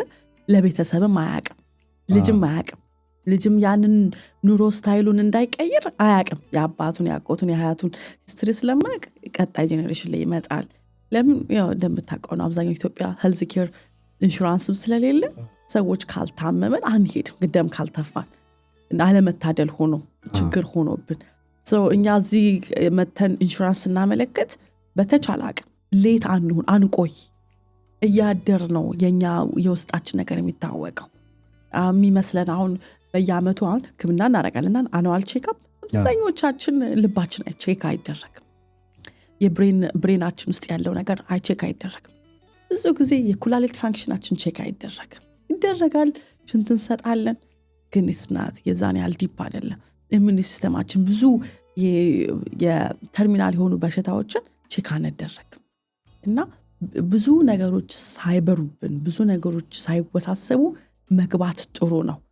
የሚገርምክ $1,000,000 ሊከፈል ይችላል ተብሎ የምትከፍለው ፍራንክ 40-50 ብር የሚከፍሉ 35 ብር የምትከፍል ክላይንት አለች። ምን ያህል ትንሽ እንደሆነች አስባ። 35 ብር ማለት በቀን $1 እንኳን ቢሆን እንደ ቀላል የምትወጣ። አብዛኛው ኔትፍሊክስ እንኳን እኩል እየሆነ ነው አሁን። መብራት ውሃ የምንከፍለው ተራ ጋርቤጅ እንኳን የሚከፈለው ይተልቃል ከኛ ላይፍ ኢንሹራንስ። አንዳንዴ ለመኪኖቻችን የምንገዛው ቸርኪው ጽድት ብናደርገው እሱ ሁሉ መልካም ነው። ገንዘብ ለመቼ ነው እንበት ነው ደስ ይላል ስናብረቀርቅበትም። ግን እኛን አናስቀድመው፣ እኛን በልጥም ወይ አንዳንዴ ከአስተዳደቃችን ስለ ራችን እንዳናስብ፣ ስለ ራችን ራችን ከፍ እንዳናደርግ፣ ትንንሽ ነገሮች ሃምብል እንድንሆን፣ ትሁት እንድንሆን፣ ትህትና ራስን ዝቅ ከማድረግ ጋር ተያይዟል። ብዙዎቻችን ስለ ራችን ማውራት አንፈልግም፣ ራችን ከፍ ማድረግ አንፈልግም። ያቺ ስጋት ከምን ጋር ተያያዘች? ለራስክ ሲባል አታረገው። ለሰው ግዛ ሲባል አገር ቤት ስትልክ የት ነው የምትልከው? የተባለ ልብስ ነው የምትልከው። ለአገር ቤት ሲሆን ለራስ ሲሆን አታረገው። የሆነ ነገር ያስፈልጋል ሲባል ለሰው ሲሆን ይቀላል። ምን እየጎዳን መሰለ? እኛ ራሳችንን ኢንሹርድ ካላደረግን ለጄኔሬሽን የሚበቃ ነገር ከሌለን በኋላ ጄኔሬሽናችን የምንወዳቸው ልጆች እንደዚህ ቀን ከሌሊት ሁለት ስራ ሰርተን የምናስተዳድራቸው ልጆች ብንታመም የሚያያቸው የለም። አንድ ነገር ሆነን ከዚህ ምድር ላይ ብናልፍ የሚያሳድጋቸው የለም። ይሄ ዓለም ቢዚ ነው፣ ሁሉም ለራሱ ነው። በቂም ጊዜም ገንዘቡም ስለሌለ ወንድም መጥቶ አይጠይቅም፣ እህት መጥቶ አትጠይቅም። ልጆችን ባለቤት ይዛ ስትንገላታ በጣም ብቻህን ሆነህ ስትንገላታ ሰው ቀብረ ማንም የለም የሚደርስልህ የለምና ቢሉ ግን ይጠብቃል። ይሄ ከባድ የሆነ ሀገር ነው። ሞርጌጅክ ለአንድ ወር አይታገሱም፣ ኪራይ ለአንድ ወር አይታገሱም። አገር ቤት ትዝ ይለኛል እናቴ ቤት ስታከራይ ለ6 ወር የምታልፋት ሰው ነበረች። በ6 ወሩ በቃ ስችላ እመጣለሁ ሊከፈለኝ ይችላል። ለምን ደግ ዘመን ነበረ ድሮ። ምንም ቢሆን ያችን ጤፍ አንዴ ታስፈጫለ፣ አንዴ እህልህን ህዳር ላይ ታዘጋጃለ፣ አመት ሙሉ እሱን ልትበላ ትችላለህ። በየጊዜው እየሄድክ አይደለም ሾፕ የምታረገው። እዚህ ግን በሳምንት እንኳን አይበቃም ግሮሰሪ፣ ሁሉ ነገር ቢል ነው የምትከፍለው። ስለዚህ አንድ ወር ብትታመም፣ አንድ ሳምንት ብትወድቅ መነሳት ነው የሚያቀት። በአንዴ ነው ኪስ ያለው ባንክ ውስጥ ያለው ባንክ ውድም የሚለው። እኔ አደንቃለሁ እድርም የሚገቡ ሰዎች፣ እድርንም አበረታታለሁ። ነገር ግን ጨምሩበት ከተቻለ፣ ችሎታው ካላችሁ፣ ገንዘቡ ካላችሁ፣ የተወሰነ እንኳን ለራሳችሁ ፈንድ ማድረግ የምችሉ ከሆነ፣ ጤንነቱ ካላችሁ፣ ፍላጎት ኖሮ ማይችላል። ብዙ ሰዎች ያጋጥሙኛል፣ ጌታ የሆኑ ምስኪን ሰዎች ለዓለም ሬዲ ሆነው ግን ዓለም ለነሱ ያልሆነች፣ የተለያዩ ካንሰር በሽተኛ ሆነው ስቴጅ 4 ላይ ሆነው የሚያገኙኛሉ። የተለያዩ ተርሚናል ኢልነስ ላይ ሆነው ኢንሹራንስ ማስታወቂያሽን አግኝቼ ነው ወጣቶች፣ በቃ ቤተሰብ አስተዳዳሪዎች ማግባት ፈልጊ ነው ሲሉኝ እንዴት እንደሚያሳዝነኝ። አንፎርቹኔትሊ እነሱ እውቀት አላቸው፣ አንደርስታንዲንግ አላቸው፣ ይረዳሉ፣ ፍላጎቱ አላቸው፣ የህይወትና የሞትን ጣዕም ያውቁታል። ኦልሬዲ አፍንጫው ላይ ናቸው። ነገር ግን መግባት አይችሉም። ለምን? ቱ ሌት ዘገዩ። ኦልሬዲ ወራጅ ውሃ ደራሽ ውሃ ደርሶባቸዋል፣ አፍሷቸው እየሄደ ነው። እና አብሬ ተላቅሼ አዝኜ በቃ ልካቸዋለሁ። እድር ፋይናል ኤክስፔንስ ውስጥ ነው የምከታቸው። ፋይናል ኤክስፔንስ የሚባለው አይነት አለ። እሱ ሊሞት የቀረሰው ይገባው ወይ ደግሞ እንደ እድር በለው 40-50 ሺህ ብር ሊሆን ይችላል። እድት ነው ኢንሹራንሱ ኦልሞስት ቀብር መጨረሻ እንደማለት ነው። እሱ አይነት ላይፍ ኢንሹራንሶች አሉ። ግን እሱ ህይወት አይቀይም። ኦፍኮርስ 28-30 ሺህ ነው አብዛኛው ሰው ይቀብር ባይዘው፣ ያችን ይሸፍንልሃል። ውሃ የምጠጣበት እንግዳ ያስተናግዳል። ነገር ግን የሚቀጥለው ወር የለም፣ የዛሬ ዓመት የለም፣ 2 ዓመት ልጆችን ማሳደጊያ፣ ልጆችን ኮሌጅ መክፈያ ምናምን የለም። እዛ ጋር ነው የምንቆመው። እድር ቆንጆ ነው፣ ነገር ግን ፕሮግራሙን በክብር እንድትሸኝ ያደርጋል። ከዛ ውጭ ግን የለም። ሰው ቤቱ ሲገባ አንተን እግዚአብሔር ያጽና ብሎ ከዛ በኋላ የሚቀር ምንም ነገር የለም። ቃና ጣጥበ ያን ቀዝቃዛ ቤትን ነው የምትሸከመው። ከዛ ሁሉ ሀዘንና ፋይናንሻል ሎስ ጋር ማለት ነው ያ ሁሉ ነገር አተ እና ያቺ ሰው ከተበተነ በኋላ ያለውን ጊዜንስ በምንድን ነው የምንሸፍነው? እንዴት ሰው እንታዘባለን? ተለይ አሜሪካ ቁጭ ብለን ጎፈንድሚ እየተዋጣ ገንዘብ እንዴት እንታዘባለን? አከለ ያላዋጣልኝ፣ እንዴት አልሞላልኝም? ለምን እኛ እንሰጣለን? ሁሌ ትሰጣለን? ሁሌ አልሰጥም። አይና ልብም ብልት ጋረገ መልክ አይተ ቲፎዞ አይተ ነው። ለምን በቀን 4 ጎፈንድሚ ፔጅ ልታይ ትችላለህ። ፌስቡክ ላይ ስትገባ ለሁሉ አታረገው። ለምን? ያንተም ኑሮ አለክ፣ አስተዳዳሪ አለክ፣ ወጪ አለክ። ልብ ያዝናል። ግን ሁሉም ቦታ እየሄድክ 200 አትሰጥም። እነዛ ሰዎች ሳይሞላላቸው ቀርቶ 6 ወር ሲሞላ 4 ወር ሲሞላ ለማስገበር ያሳዝናል። የሰውንስ ጀነረስ የሆነ ማንነቱን ሰው ጌታ ነው። የኢትዮጵያ ሕዝብ አዛኝ ነው፣ ይሰጣል። ለዛች ለቀብር የምትሆን እንደምንም ሊሞላል ይችላል። ግን የሰውን ደግነት ስማሩን ለምን እንጨርሰዋለን? ኢንሹራንስ መግባት ስንችል 40-50 ብር በወር ማወጣት ስንችል ለየትኛውም ነገር እናረገዋለን። ለምን ለኛ እናረገው? ይቻል ሆል ላይፍ ከነጦረታችን እናጠራቅም፣ ብልጥኑን ቋሚ ነገር እናስካሽቫሉ እናጠራቅም። ካልቻለ ግን ደግሞ እንዴት 30 ዓመት እንኳን ልጆቻችን አድርገው እስኪጨርሱ እንዴት ቤት ገዝተን ንብረት አፍርተን እንዴት ኢንሹራንስ አይኖረን? አለማወቅ አለ፣ ግንዛቤ ማጣት፣ ቸልተኝነት አለ። ነገ አረጋዋለሁ ከነገ ያረጋዋለሁ ሲባል የሚያልፍ ነገር አለ። እዚህ ስራ ላይ 1-5 ዓመት ሆኖኛል። በዚህ 5 ዓመት ጊዜ ውስጥ 1-2 ያለ ሲያቀማማ የሞተብኝ ክላይንት አለ እና ፊል ታረጋዋለህ። አይ ዊሽ በቃ ከቱም ኤቭሪ ሴናሪዮ ታስበዋለህ። ገብቶ ቢሆን ኖሮ ያንን 500 ሺህ ነበር የጻፍኩለት። ፈርም ጨርሰሃል፣ ፖሊሲ አፕሩቭ ሆኗል። ሳስበው አረተው አራዘምኩለት ለ3 ወር። ይሄ ነገር ለምን እንደሆነ አላውቅም። እኔ ደግሞ ገንዘብ አገኛለሁ በመስራቴ ግን ገንዘቡ ብቻ ለሚያስበኝ ለምን እንዋረዳለን በኋላ ለምን ቤተሰባችን ይጋለጣል አውቀዋለሁ ማንም እንደማይደርስልን እና እኔ ክላይንቶች አሉኝ ሲቸግራችሁ ደውሉልኝ እከፍላለሁ አሁን ብዙ ስራ መሰራ ሰው ነኝ ገንዘቡ ችግር የለም እከፍላለሁ ግን ይሄን ፕሮቴክሽን አግኙና ውስጣችሁ ታዩታላችሁ ስትነዳ በየመንገዱ አደጋ ስታይ ለምን ትደነግጣለህ ሰው ከሌ ታመመ ሲባል ለምን ወጣት ልጆቹን በትኖ ሞተ ሲባል በየፌስቡኩ ለምን ልባችን በየጊዜው ይሰጋል ለምን ይሄንን ዝንጀሮ ተሸክመነው እንኖራለን ለምን ከጭንቅላታችን ላይ አናወርደው አትሊስት እኔ አንድ ነገር በሆን ባለቤቴ ስትወቅሰኝ አትኖርም ልጆቼ ሲወቅሱኝ አይኖርም ያ ሁሉ አባቴ እያወቀ ፌስቡክ ላይ የተቀምጦ እያየ ዩቲዩብ ላይ ሲያየው አለ እውቀቱ እያለው ለምን ኃላፊነቱን ወስዶ አላደረገው ለምን እናቴ 3 ስራ ትሰራለች ለምን ዘንድሮ ስራዬን ትምህርቴን አቋርጬ መስተንግዶ ለምን እገባለሁ ለምን ማልፈልገው ቅስቃሴ ለስራ ሰራለሁ እናቴ ለማገዝ ለምን አላደረገው አይቀርም የዘንድሮ ልጆች ብልጥ ናቸው ለምን ፕሮቴክት አላደረገንም አባዬ ማለታቸው አይቀርም እና ለምን እንወቀሳለን አልጋ ላይ ተኝተን ሲያገላብጡን የባለቤት ፊት ሲቀየር ለምን እናዝናለን ለምን ሰው ይሰለቻል ይደክማል ስራ እየሰራች ቤተሰብ እያስተዳደረች ያ ሁሉ እየሆነች አንተንም ስታገላብጥ እኔንም ሲያገላብጠኝ ባለ ፊቱ ቢኮሳተር ፊት ቢነሳ ለምን እቀየማለሁ አሁን ከገባውኝ $1 ሚሊዮን ቆንጆዋን ነርስ አማርጬ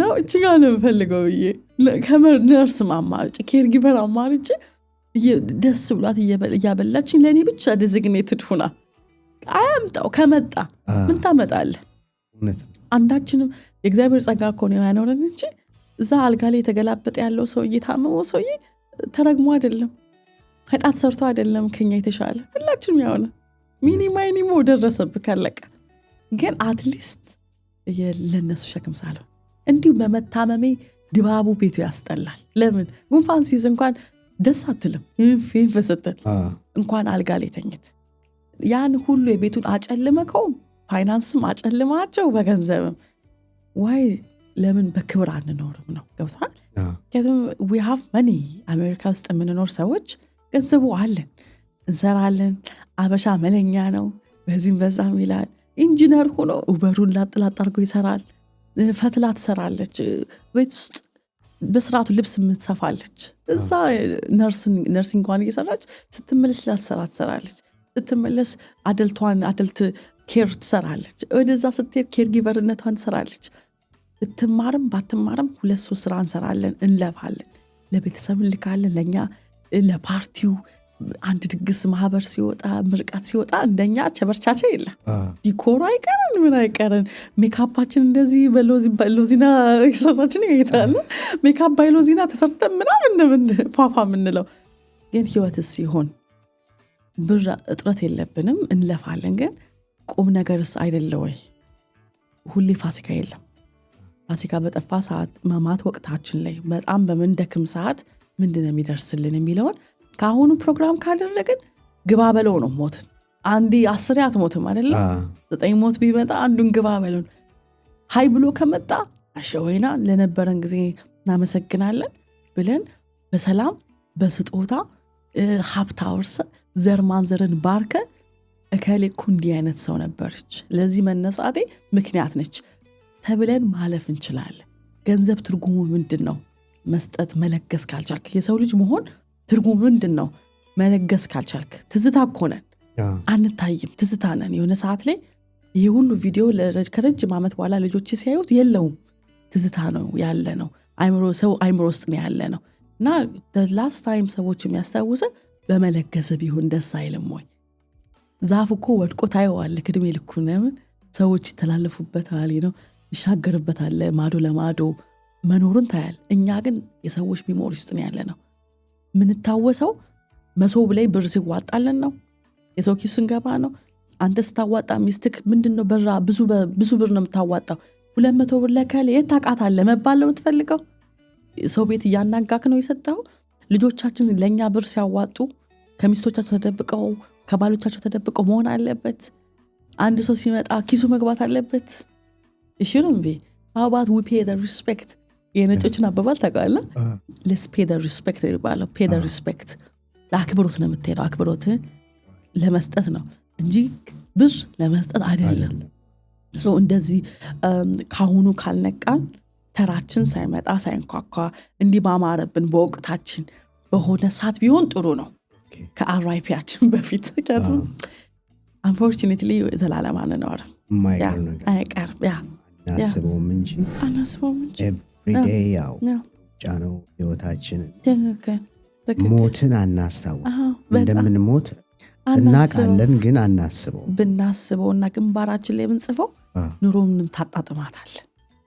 በቃ አንድ እርማችን ቢወጣልን አንድ ቀን አይቀርልንም። ኑሮውን ልኖራት ለነገ የምታስቀምጠው ፍቅር አይኖርህም። ለዛሬ ትጨርሰዋለህ። እንደ ዛሬ አንድ ቀን እንዳለው ሰው መኖርን ትጀምራለህ። አንዱም ላይፍ ኢንሹራንስ ቢዝነስ ውስጥ እንድገባ ያደረገኝ ለላይፍ የነበረኝ ፐርስፔክቲቭ ነበር። በጣም ሁል ጊዜ ከልጅነት ጀምሮ አውቀው ነበር። በእውነት አንዳንድ እግዚአብሔር የምትሆነውን ያሳያል መሰለኝ። ድሮ ልጅ ያለው እናትና አባቴ ለቅሶ ሲሄዱ ይሄ ደብረ ሊባኖስ ምናምን ትዝ ይላል። እዛ ለቀብር ሲሄዱ በጣም ያሳስበኝ ነበር። እኔ ታላቅ ነኝ። አብረው ሂደው መንገድ ላይ መኪና ተገልብጦ ቢሞቱ እኔ ምንድነው ወንድሞቼ ምንድነው ማረጋቸው ብዬ አቅድ ነበር። ይቅር ይበለኝ አምላኬ። በጣም ያሳስበኝ ነበር። እኛ ብቻ ነው ያለ ነው፣ ዘመድ አጠገባችን የለም። ታላቅ ነኝ። ከዛ የሚከራይ ቤት አለ፣ የሚከራይ ቤት ትላለሁ፣ አከራያለሁ። ወንድሞቼ እንደዚህ ሰራና እንዲያስተዳድራቸዋለሁ እቅድ አወጣ ነበር። ግሪቭ አረግ ነበር በውስጥ ህመሙ። ግን ያኔ መድን ድርጅት የሚል ማስታወቂያ፣ ኢትዮጵያ መድን ድርጅት ማስታወቂያ ሲወጣ ኒያላ ኢንሹራንስ ሲወጣ እግዚአብሔር ምስክሬ ነው አይቢሽ ቤተሰቦች ቢገቡላል ቤተሰቦቻችን ቢገቡ ጨክኝባቸው አይደለም፣ ግን አየው ነበረ። አባቴ ለቅሶ ደርሶ መጥቶ ተቀምጦ ሶፋ ጫፍ ላይ ቀምጥና እንደዚህ ግንባሩን ይዞ አይሰው ተኖሮና ተሞት አለው ማለት ይል ነበርና ፊል አረጋው ነበረ። አለን የምንለው ነገር በሙሉ የለም፣ ድንገት ትዝታ ልንሆን ይችላል። እና ምንድን ያስቀመጥ ነው አያለው ጎረቤት አባት ሲሞት፣ እናት ስትሞት፣ ሌላኛው ሰው ሲቸገር፣ ኑሮ ቤት ሲበተን አይቻለሁ። አናስተውለውም እንጂ በየአካባቢያችን አለ።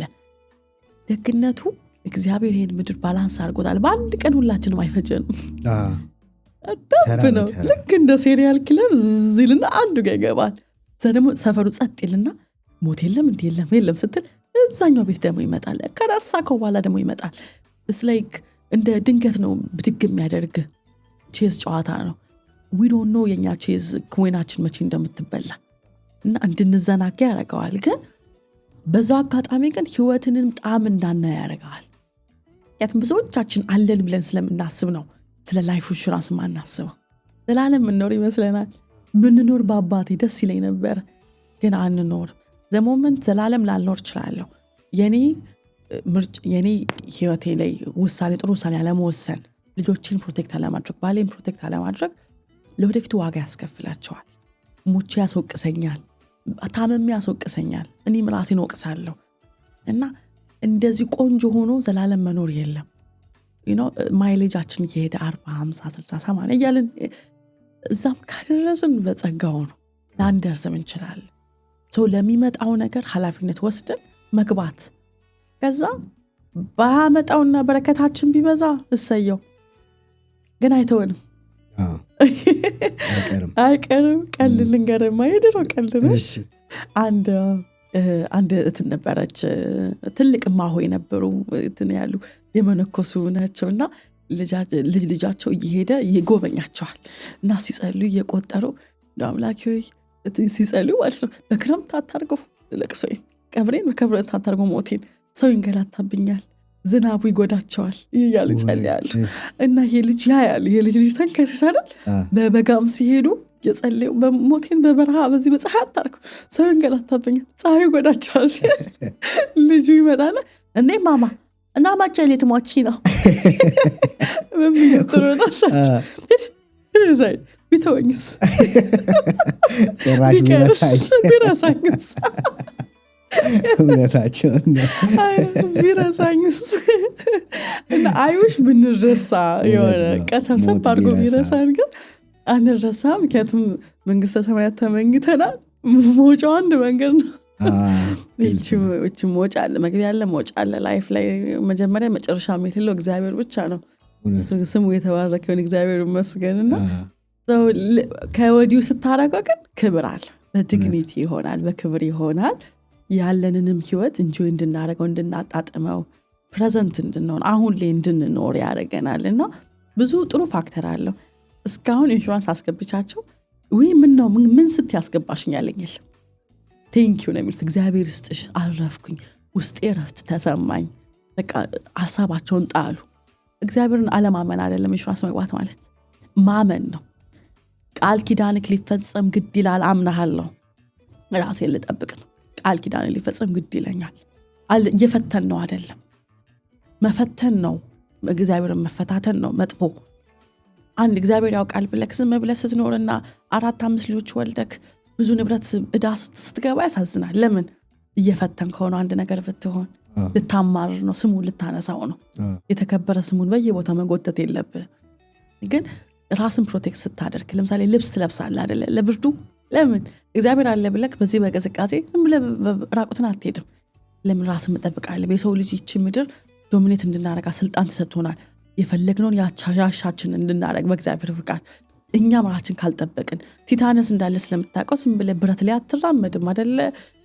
ቢወጋክ ያ ኮንሲኩዌንስ ስላለው አክሽን አለ፣ ውጤት አለ፣ ድርጊት አለ፣ ውጤት አለ። ውጤቱ መጥፎ ከሆነ የማን ጥፋት ነው? ያንተ ነው። አምላክን ልታነሳው ነው፣ ልጎትተው ነው። ያሳዝንም። ራስ ቅብጥ ብለህ መቅበጥን ነው የሚያስፈራክ። ብትሰብር እንትን ነው ልትጠራው ነው ስሙ። ወይኔ ምን ብዬ ታረጋለሁ ትላለህ። ወላጅህን አሁን የሆነ መጥፎ ድርጊት እያደረግ ተው የተባልከውን ነገር እያደረግ ስብር ብሎ ቢቆርጥህ ምንድን ነው የምትለው? ታፍራለህ። ለእናት አትነግርም። ለምን? ተው አትጫወት በዛ ስለት ብለሃለች። ለምን? እኛም ደግሞ አምላካችንም ያ ሪሌሽንሺፕ ነው ያለን፣ የወላጅና የልጅና አንድ ነገር ብንሆን ታመን ብንወድቅ እኛ አልፈን ቤተሰቦቻችን ዕዳ ውስጥ ብንከት ሼሞናስ ፊታችን እንደበቃለን። ልክ እንደ አዳም። ለምን? ኃላፊነታችን አልተወጣንም፣ አላስተዋልንም። ማድረግ ያለብን እንደ ወላጅ የሰጠንን የእግዚአብሔርን ስልጣን ሰጥቶናል። እግዚአብሔር ስልጣን ሰጥቶናል እንደ ወላጅ እንድናስተዳድር፣ እንድንጠብቃቸው። ስላልጠብቅን ማፈራችን አይቀርም። ባለማወቅ ሊደረግ ይችላል። እያወቅን ግን አናደርገው በቸልተኝነት። እንደዛ ባይ ነኝ። በጣም በጣም ጥሩ አባባል፣ ቆንጆ አባባል እና እንግዲህ በዚህ ፕሮግራም የሚከታተሉ ሰዎች ብዙ ነገር ያገኛሉ ከዚህ ውይይታችን ብዬ አስባለሁ። የማያውቁ ያውቃሉ። እና እኔም እንደማስበው በቢሊየን የሚቆጠሩ ሰዎች እዚህ ምድር ላይ ኖረዋል ከኛ በፊት እንደው እድሜ ስቆጥሪ። ሁላችንም ወደዛው ነን። ዝግጁ መሆኑ ተገቢ ነው። በጣም ትክክል። በጣም አሪፍ። እንግዲህ አሁን ለምሳሌ አንድ ሰው የህይወት ኢንሹራንስ ወይ ላይፍ ኢንሹራንስ በሚገባበት ጊዜ የሚያስፈልገውን እንዴት ሊያውቅ ይችላል? እሱን ብትመልሽልን ደስ ይለናል። ሌላው ደግሞ በምንድን ነው የሚወሰነው? ያንን ሽፋን ለማግኘት የሚከፍለው ክፍያ በምንድን ነው የሚወሰነው? ሶስተኛ እንግዲህ ያው የገባውን ኢንሹራንስ ከገባ በኋላ ማለት ነው ያንን ፖሊሲ በየአመቱ ማየት አለበት ወይ ደግሞ እንዴት ነው የሚሰራው? በምን ያህል ጊዜ ማድረግ አለበት? አመሰግናለሁ። የመጀመሪያው ጥያቄ እንዴት ነው ላይፍ ኢንሹራንስ በመወሰን የሚቻለው? ምን ያህል ነው የሚያስፈልገኝ ብሎ መወሰን የሚቻለው? በጣም ቆንጆ ጥያቄ ነው። ለምሳሌ ያለበት ሁኔታ ይወስነዋል። አንድ ሰው ለምሳሌ ግለሰብ ሆኖ ሲንግል ሆኖ የሚኖር ሰው የሚያሳስበው ብቻዬን ነው የምኖረው፣ አንድ ነገር በሆን ነገሮችን ቴኬር የሚያደርግልኝ ሰው የለም ብሎ የሚያስብ ከሆነ ተከራይ ሆኖ ወጪው የራሱን አውቶሞቢል ራሱ የሚነዳ ከሆነ ምናልባት የወራዊ ወጪው ይሄ ሰው $4,000 $3,000 ሊሆን ይችላል። የወራዊ ወጪው ለመኖር በአመት 33,000 ሊሆን ይችላል ወጪው። እነዚህ አይነት ሰው ሲሆን ከወጪው አንጻር ሲንግል ከመሆኑ እዳው ትንሽ ነገር እዳ ስለሌለበት ኃላፊነት ስለሌለበት ልጆች የትምህርት ቤት ሞርጌጅ ምናምን ስለሌለበት 500,000 100,000 200,000 ሊገባ ይችላል። ነገር ግን አንድ ሰው አግብቶ ሲሆን ሁለት ሲሆን ኃላፊነት ወስዶ ከእናቷ ቤት አምጥቶ ያገባት ሴት ስትኖር አሁን ለሷም ኃላፊነት አለው ወይ ደግሞ ሴቷ ለወንዱ ኃላፊነት አለባት። ለምን አንድ ነገር ቢሆን ዳይሬክትሊ በቀጥታ አፌክት ስለሚያደርግ ማለት ነው። የጋብቻ ሁኔታ ልጆች ስትወልድ አንድ ልጅ ነው ያለ ወይ ሁለት ልጅ ነው ያለ ወይ ምንድነው ልታወርሳቸው የምትፈልገው? የወደፊት እቅድክ ምንድነው? ለልጆች የምትመኝላቸው እንደ እኛ ያዋጣል ያዋጣም ተብሎ ትምህርት ተምረው እንዲኖሩ ነው የምንፈልገው ወይስ ለምሳሌ ሆቢ ቢኖራቸው ለምሳሌ ቢዝነስ ፐርሰን ቢሆኑ ነገር ግን ለቢዝነስ መንቀሳቀሻ ፍራንክ ባይኖራቸው ሳይፈልጉ የማይሆን ስራ ውስጥ ሊገቡ ነው ካለምኞታቸው። ለምን መንቀሳቀሻ ስለሌላቸው። ልጆቻችን የኮሌጅ ክፍያ መክፈል እንፈልጋለን ክፍያቸውን ወይስ በእዳ ይማሩ ወይስ ፍራንክ ስለሌለን እነሱም በእዳ አፕሩቭ ስለማይደረጉ ኮሚኒቲ ኮሌጅ ውስጥ ይማሩ ወይስ ሃይ ስኩል ግራጁዌት ሆነው ይቅሩ? እቅዳችን ይወስናል። ለልጆቻችን ምንድነው የምናስበው? ልጄ ተነስታ አይ ዋንት ይሄን ትምህርት ነው መማር የምፈልገው ቱዊሽኑ ደግሞ 80,000 ብር ከሆነ ለሷ መክፈል እፈልጋለሁ። ለሱም ነው አንድ ላይ ላይፍ ኢንሹራንስ የምትገባው። እሱን እቅድ አድርገ በአመት ሞርጌጅ ስንት ነው?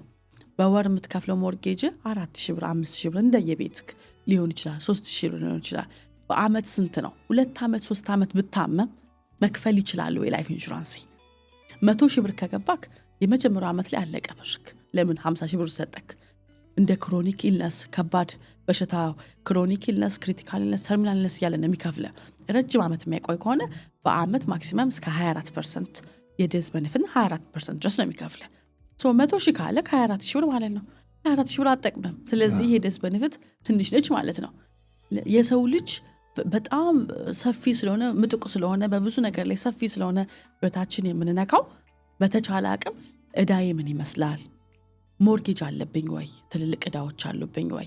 ትምህርት ቤት ወጪ አለብኝ ወይ የሚለው ይታያል። እና ለወደፊቱ ለቤተሰብ የማቅደው ምንድን ነው የሚለው ይታይና አንድ ሰው $1 ሚሊዮን ሊገባ ይችላል፣ 2 ሚሊዮን ሊሆን ይችላል፣ 3 ሚሊዮን ሊሆን ይችላል እንደ ፍቃዱ። ተርምና ሆል ላይፍ ሲሆን አሁን ቅድም ከጠየቀኝ ከፕሪሚየሙ ይለያያል።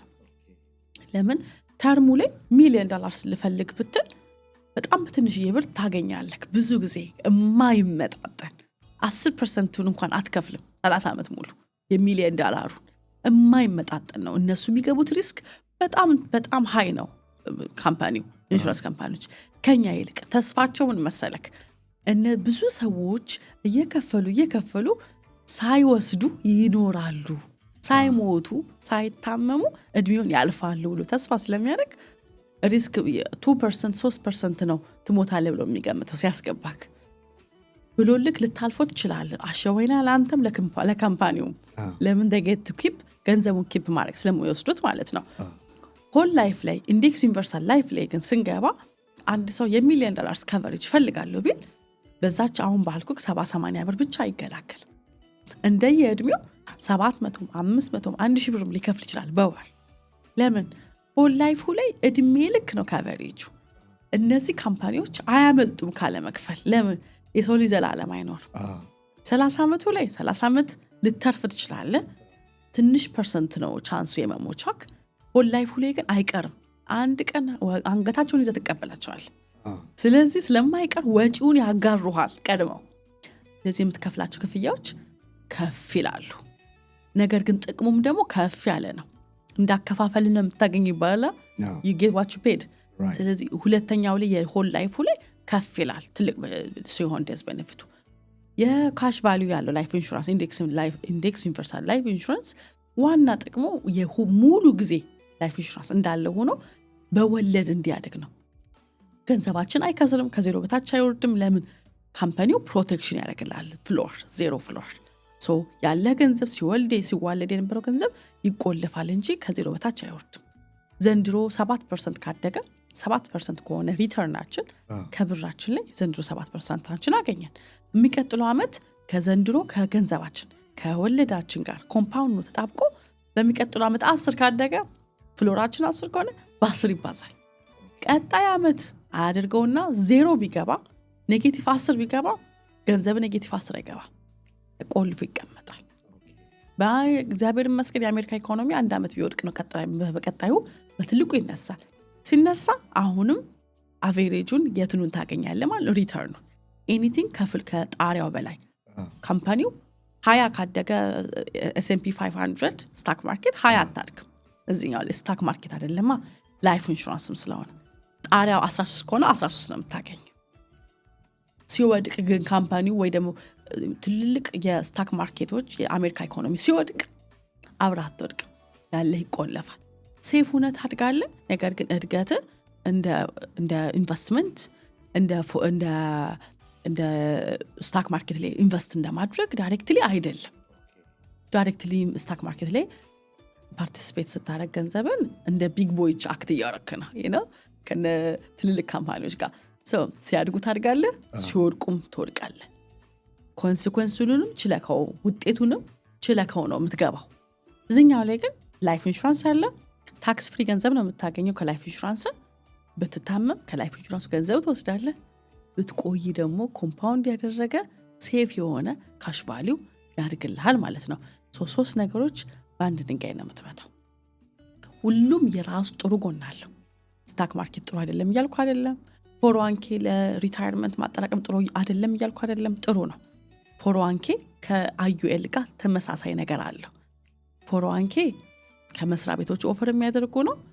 አሰሪክ 4% ከደሞዝክ ላይ ከየፔችክ ላይ ከደሞዝክ ላይ አዋጣልሃለሁ ካለ አንተ 4% ማች ካደረግ ያን ገንዘብ ወስዶ ስታክ ማርኬት ላይ ነው የሚያደርገው። ዋናው ነገር አንተ መምረጥ አትችልም። ዘንድሮ ላውጣ ማለት አትችልም። ቀጥሎ ዓመት ላውጣ ማለት አትችልም። 59 ተኩል እስክትሞላ መውጣት አትችልም። መውጣት የምትችለው ኦንሊ ቲንክ ወይ ከባድ የትምህርት ቤት እዳ ካለብን ፈርስት ታይም ሆም ባየር ኮንክ እስከ 50% ድረስ ማውጣት ትችላለህ። ከዛ ውጪ ላውጣ ብትል ፔናልቲ ትከፍላለህ፣ ታክስ ትከፍላለህ። እዚህኛው ላይ ሰሬንደር ቻርጅ አለው። ሰሬንደር ቻርጅ አለው። ከዜሮ አይደለም የሚጀምረው። ዛሬ ገብተክ ነገ ልውጣ ብትል ሰሬንድ ያደርገዋል። የተወሰነ ዓመት ቻርጅ አለው። ከ10 ዓመት በኋላ ብዙ ኢንሹራንስ ካምፓኒዎች ያየኋቸው ከ10 ዓመት በኋላ ጽድት ያለ ነው። ያስጠራቀምከው ገንዘብ ከነወለዱ መውጣት ትችላለህ። ከዛ በፊት መውጣት ትችላለህ ወይ? ያስ ካሽ ቫሊዩክ ላይ እንዳለ ፍራንክ እንደ ሰሬንደርክ እና እንደ ዴዝ ቤኔፊትክ ነው የሚወስነው። ዋን ቲንግ እንድታቆም ፈልገው አዩኤል ላይ ኢንዴክስ ዩኒቨርሳል ላይፍ ላይ ዴዝ ቤኔፊቱ ከፍ ካለ $1 ሚሊዮን ከሆነ የምትፈልጉት እና የምታዋጡት ወጪውን እንዳለ ከሆነ የምታዋጡት የገንዘባችሁ እድገት በጣም ስሎ ነው የሚሆነው፣ ዝቅተኛ ነው የሚሆነው። ለምን? ወጪ ነው የምትሸፍኑት። ካምፓኒዎች ስጋት አላቸው። ብዙ ዲዩአይ ኖሮብክ መኪና ስትነዳ ኢንሹራንስ ካምፓኒዎች ውድ ነው የሚያደርጉብክ። ለምን? ስጋት ነክ ወጪ ልታስወጣቸው ነው። ሆል ላይፍ ኢንሹራንስ፣ ኢንዴክስ ላይፍ ኢንሹራንስ ስጋት ነው። ለምን? ለካምፓኒዎች አንድ ቀን እኛውም ዕድሜ ላይ ብትሞት ይከፍሉሃል። ምኑ? ዴዝ ቤኔፊቱን ከአንተ ከካሽ ቫሊዩ አይደለም ካጠራቀምኩ ላይ አይደለም ከእነሱ ነው የሚከፍሉክ። ስጋት ስለሆንክ ዴዝ ቤኔፊቱን ከፍ ባረከው ቁጥር ካሽ ቫሊዩክ ይቀንሳል። ስለዚህ ትልቅ በጀት ኖሮክ በተለይ ኢንቨስትመንት ላይ ሆነክ ከኤልኤልሲክ በቪአይፒ መልኩ ታክስ ዲዳክት ማታስደርገው ከሆነ ዴዝ ቤኔፊትን አመጣጥ ነው ዝቅ ማድረግ ጥሩ ነው። አይ ዴዝ ቤኔፊትን ትልቅ ማድረግ ፈልጋለሁ እኔ የሞት ካሳዬ $2 ሚሊዮን እንዲገባ ነው ፈልገው፣ ነገር ግን ማዋጣው ከ700 ከ500 እንዲበልጥ አልፈልግም ካለን ተርም እናጣብቅበት። በተርም ኢንሹራንስ ለመጪው 30 ዓመት ውስጥ ድርጅታችን እስኪያደግ የቤታችን ፔይ ኦፍ ማድረግ እስክንችል ድረስ ተርሙ ይደግፈን። በ70 ብር በ100 ብር ተሸፈንከው። ሆል ላይፉ ደግሞ ኢንዴክስ ዩኒቨርሳል ላይፉ ደግሞ ካሽ ቫሊዩ ትሆንና ለወደፊቱ ጥረታት ታሳድገለን። ወጪ ብቻ እንዳንከፍል ማለት ነው። ወጪ ካልከፈልን ደግሞ ገንዘባችን ያድጋል። ስጋት ካልሆነን ገንዘባችን ያድጋል። በምን ላውራክ መሰል አሞርታይዜሽን ላይ ለምሳሌ አንተም ቤት በተለይ ሪል ስቴት ኤጀንት እኮ ሪል ስቴት ኤጀንት ነው ቢኒ ቤት ስለሚሰራ በሱ አስረዳ። ለምሳሌ አሞርታይዜሽን ላይ አንድ ሰው ሲገዛ ቤቱን 20% ዳውን ፔመንት ያደረገ ሰው የሚከፍለውም ክፍያ ይለያል፣ ኢንትረስቱ ይለያል። ነገር ግን ለምንድነው እንደዛ የሚሆነው? ከሞርጌጅ ካምፓኒው ጋር ተካፍለሃል ሪስክ። እኔ 20% ከገባውበት 200 ሺህ ብርን ካወጣሁኝ እነሱ ደግሞ 600-500 ሺህችን ካወጣ ኦኬ ወጪ አውጥታለች። እቺ ሰው ድንገት ኩኩ አድርጋት ቤቱን የምታነድበት ኬዟ ዝቅተኛ ነው። ለምን? 200 ሺህ ብርን አውጥቻለሁ። ገብቷል ሂስትሪ ነው የሚያሳየው ሪስኩን ነው ኤግዛክትሊ 3% ዳውን ያደረገ በዜሮ የገባ በአሲስተንስ ዳውን ፔመንት አሲስተንስ የገባ ሰው ምንድነው ክፍያው ሃይ ነው ወጪው በጣም ሃይ ነው ለምን ካምፓኒው አሞርታይዜሽኑ ማይ ጉድነስ አብዛኛው ጊዜ ኢንትረስት ነው የሚከፍለው ለምን you are cheap I'm going to be cheap on you አትከፍልም እኔም እንግዲያውስ በደንብ ይሰሃለሁ ለምን ለቢዝነስ የተቋቋሙት ሶ ኢንዴክስ ዩኒቨርሳል ላይፍ ላይ ስትገቡ የምታዋጡት ወጪውን ብቻ ሆኖ ትልቅ ዴዝ ቤኔፊት የምትፈልጉ ከሆነ አላማችሁ ግን ካሽ ቫልዩ ከሆነ እነሱ በጣም ስለሚፈሯቸው አብዛኛው ጊዜ ካሻችሁን እየመወጠጡት እያማጠጡት ነው የሚመጡት ስለዚህ ቢ ኬርፉል ዲዛይን ሲያደርጉላችሁ መጠየቅ ያለባችሁ ወሳኝ ጥያቄዎች ልጠይቁ ይገባል አላማችሁ ዴዝ ቤኔፊቱ ትልቅ ይሁን ኢትስ ኦኬ ከሆነ ጎ ፎር ኢት ነገር ግን አይ እኔ ካሽ ቫልዩ አስቤ ነው ለወደፊቱ ለጡረታዬ ታክስ ፍሪ ገንዘብ ማግኘት ፈልጌ ነው የምገባው ለልጆቼ የሆነ ነገር ማቋቋም ፈልጋለሁ ለልጆቼ ኮሌጅ ማስተካከል ፈልጋለሁ ያ ከሆነ አላማችሁ ዴዝ ቤኔፊቱን በተቻለ አቅም አመጣጥኑት ከምታዋጡት ገንዘብ ጋር ባይ ነኝ ኢንዴክስ ዩኒቨርሳል ላይፍ ላይ ሌላው በየስንት ጊዜው ነው ገንዘባችንን ወይ አሜን ላይፍ ኢንሹራንሳችንን መጎብኘት ያለብን የሚለው በየስንት ጊዜው የሚለው ብዙ ጊዜ እኔ ሪኮማንድ ማድረገው በየአመቱ ነው በየአመቱ ሪቪው ብናረገው ጥሩ ነው ነገር ግን ለምሳሌ ቤኔፊሻሪ ወራሽ ከሞላክ በኋላ የሚቀጥለው አመት አዲስ ልጅ ሀብ ቢያደርግና ብትወልድልህ እሷን መመዝገብ ይኖርብሃል ህጻኗለች ያኔ ኢዘር በኦንላይን አካውንት ገብተህ ብዙ ጊዜ ኦንላይን አካውንት አላችሁ ላይፍ ኢንሹራንስ ካምፓኒዎች ገብተክ ይደክ ጥንጧን ቢብዬ መጻፍ አለብክ ማካፈል አለብክ ሶሪ ልጆች ጠጋ በሉ ጥንጧ መጣለች ስለዚህ መግባት አለባት yes ወይ ደግሞ እግዚአብሔር አለና ሌላ ፕሮፐርቲ ገዛክ ኢንቨስትመንት ፕሮፐርቲዎች ያ ፕሮፐርቲ ፕሮቴክት መሆን አለበት ጨምር ያኔ መጨመር ይኖርብሃል ለምን if something happen ቢያደርግ ሞርጌጁ ማን ሊከፍል ነው ስቴቱ ማን ሊከፍል ነው የዛን ቤት ወጪ ፕሮፐርቲ ታክሱ ማን ሊከፍል ነው ስለዚህ በህመምስለ ጊዜም በክሮኒክ ኢልነስ በተርሚናል ኢልነስ በቋሚ በሆነ በሽታዎች ስለሚከፍል ከባድ በሽታዎች ስለሚከፍል ፕሮፐርቲዎችን በጨመርክ ቁጥር ንብረት በጨመረ ቁጥር ጨምረው እዳ ሲጨምር ጨምረው ፍላጎት ሲጨምር አንዘንድሮ እኔ ዝም ብዬ ለምኖረው ወጭናም ስትል ቆይተ በሚቀጥለው አመት ፀሐይ ሊበራል ይችላል በአንተ በኩል ላይፍ ሶ ፍላጎት ሲጨምር ቪዥን እይታክ ሲጨምር መጨመር ጥሩ ነው ብዙ ጊዜ ካምፓኒዎች ኦፈር ያደርጋሉ ኦንላይን አክሰስ ሶ ኦንላይን አክሰስ ጋር እየገባ ፕሪሚየም መጨመር ብትፈልግ መጨመር ትችላለህ በተለይ ሆል ላይፉ ላይ ኤጀንትን ቅጥታ ማግኘት ትችላለህ በማንኛውም ጊዜ የራሳቸው የሆኑ ዌብሳይቶች አሉ ስልክ ቁጥሮች አሉ ቀጥታ ማግኘት ትችላለህ እኔ የምሰራባቸው ካምፓኒዎች አብዛኞቹ ከ100 ዓመት በላይ የቆዩ ናቸው ፋይናንሻሊ ስትሮንግ የሆኑ ካምፓኒዎች ናቸው ወርልድ ዋር 1ን ከባድ የሆነ ጊዜን ቱን አልፈዋል ግሬት ዲፕሬሽን ያለፉ ካምፓኒዎች ጋር ነው የምሰራው በቅርቡ 2022-2020 የተገነቡ ካምፓኒዎች ጋር አልሰራም አንፎርቹኔትሊ ሌላ ሰው ይግባባቸውን ያልገባም ለምን ስትሮንግ የሆኑ ቦታዎች መስራት ምፈልገው ሪፕሬዘንት ማድረገው መወክለው ወንድሜን እህቴን ያህል ነው መወክለው የራስ ቋንቋ የሚያወራ ሰው አንድ አይነት ጅራፍ ገርፎክ የመጣክ ሰው አንድ አይነት ስቃይ ምንሰቃይ ሰዎች ነን ክላይንቶች ይምላል እና ኃላፊነት ይሰማኛል አንድ ነገር ቢሆኑ አልከፍልም የሚል ካምፓኒ ሊቪንግ ቤኔፊት ቢታመሙ የማይከፍል ካምፓኒዎች ጋር አልሰራ ቢፈልጉ ማይ ሊቪንግ ቤኔፊት አልፈልግም ዴዝ ቤኔፊት ብቻ የሚለኝ ሰው አለ ይቀንስልኝ ብሎ 10 ብር 5 ብር አይቀንስም ይቅርታ እኔ ጋር አልሰራ ሌሎች ጋር ሄዱ ነው የምለው ላይሰንስ ሊሆንኩት ለሁሉም ነው የሁሉም ስቴቶች አሉኝ 33 ስቴቶች አሉኝ ኤቭሪ ታይም አንድ ክላይንት የሆነ ሀገር ስመጣ እስቲ ላይሰንስ አወጣለሁ ግን ሊቪንግ ቤኔፊት ከሌለው ብዙ ጊዜ አልሰራ ምርጫ አይደለም ለምን ቢታመም እኔ አልደርስለትም እዩ ብሎ ይደውልልኛል እዩ አልጋ ላይ ወደቅኩ እኮ ሲለኝ ከኪሴ ልሰጠው ነው ማፈር አልፈልግም ያኔ ላይፍ ኢንሹራንስ ካምፓኒው ጋር I want to communicate this is what happened to my client claim number ይሄ ነው I want to make sure he can get the help አቶም እኔ እዚህ ኢንሹራንስ ስራ ላይ እንደ እናት ነው ሮል የምጫወተውና ልጆቼ ክላይንቶቼ ተጎርተው ፊት የማዞር አልፈልግም በስብራታቸው ሰዓት ሚስታቸው ስትደውል ባላቸው ልጃቸው ሲደውል ማፈር አልፈልግም so strong የሆኑ ካምፓኒዎች ጋር ነው የምሰራው በደም ኮምፐንሴት የሚያደርጉ አብዛኞቹ ካምፓኒዎች ሚቹዋል ካምፓኒዎች ናቸው ስታክ ሆልደሮች አይደለም የሚያንቀሳቅሷቸው ካምፓኒው ሲያድግ እድገቱ ለፖሊሲ ሆልደሮች ስለሆነ ማለት ነው እነዚህ 3 ጥያቄዎችን አይ ሆፕ የመለስኩ ይመስለኛል እንዳላበዛብህ። ስለዚህ በደንብ ማጥናት ያስፈልጋል ማለት ነው። ትክክል። የምትገባባቸው ካምፓኒዎች በደንብ ያስፈልጋል። ቶሎ ከስራው ከከተማ የሚወጡ ከሆነ ከሀገሩ የሚወጡ ከሆነ በሌላ ካምፓኒ የሚዋጡ ከሆነ ሴፍ አይደለም።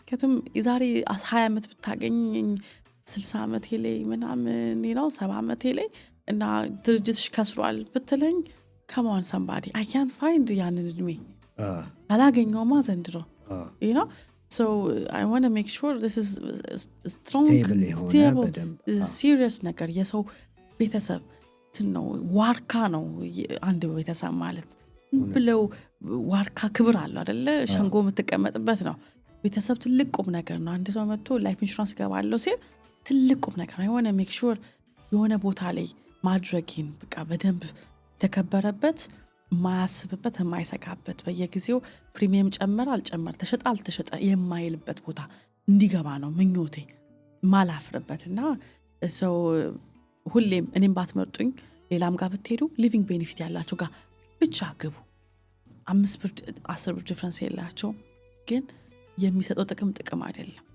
አብዛኞቻችን ኦልሞስት ሁላችንም ኩሩ ነን ጥርቅ ብርር ያለን ስንሄድ ሁሉ እንዲህ ነው የምንለው አይደል እና በክብር መኖር ነው የምንፈልገው በታመምን ሰዓት ሰው እንዲለን አንፈልግም ሴቱን እንዲያጠቁርብን አንፈልግም ሰው መጥቶ ብር ሰጥቶን እጃችን ላይ አድርጎልን እንዲሄድ አንፈልግም ክብራችን ኢንታክት ነው ገና ሕፃን ልጅ ሁነን ጀምሮ እንዲያከብሩን እንፈልጋለን የሰው ልጅ ማንነቱ ነው በዛ ሰዓት ብር የማይሰጥ ከሆነ ካምፓኒክ ያንን ፊት የምታየው ከሆነ what's the whole point ምኑ ነው እሱን ማረጋገጥ አለባችሁ ልትገቡ ይገባል you have to make sure living benefit መኖሩ በሎንግ ታይም ጉዳት ጊዜ የማታፍሩበት የምትመኩበት ነገር ቢሆን ጥሩ ነው መመካት በእግዚአብሔር ነው ግን still ምድራዊ ሰዎች ነን ይርበናል ይጠማናል መጠለያ እንፈልጋለን እንክብካቤ እንፈልጋለን እሱን ሰው ስለሆነ የሚሸፍነው ገንዘብ ስለሆነ የሚሸፍነው ያሞሌ ዘመን ላይ ስላልሆነ ያኔ ገንዘብ የምናገኝበትን ሲቹዌሽኖችን አጋጣሚዎችን መፈለግ አለብን ገና ካሁኑ መመለስ አንችልም አላወቅኩም ነበር ማለት ስለማንችል ማለት ነው ስለዚህ ፕሮዳክቱን ማወቅ ይኖርብናል በጣም ጥሩ አርጋ ነው አይደል ተመልካቾቻችን ያስረዳችን በጣም ነው ማመሰግነው እዩ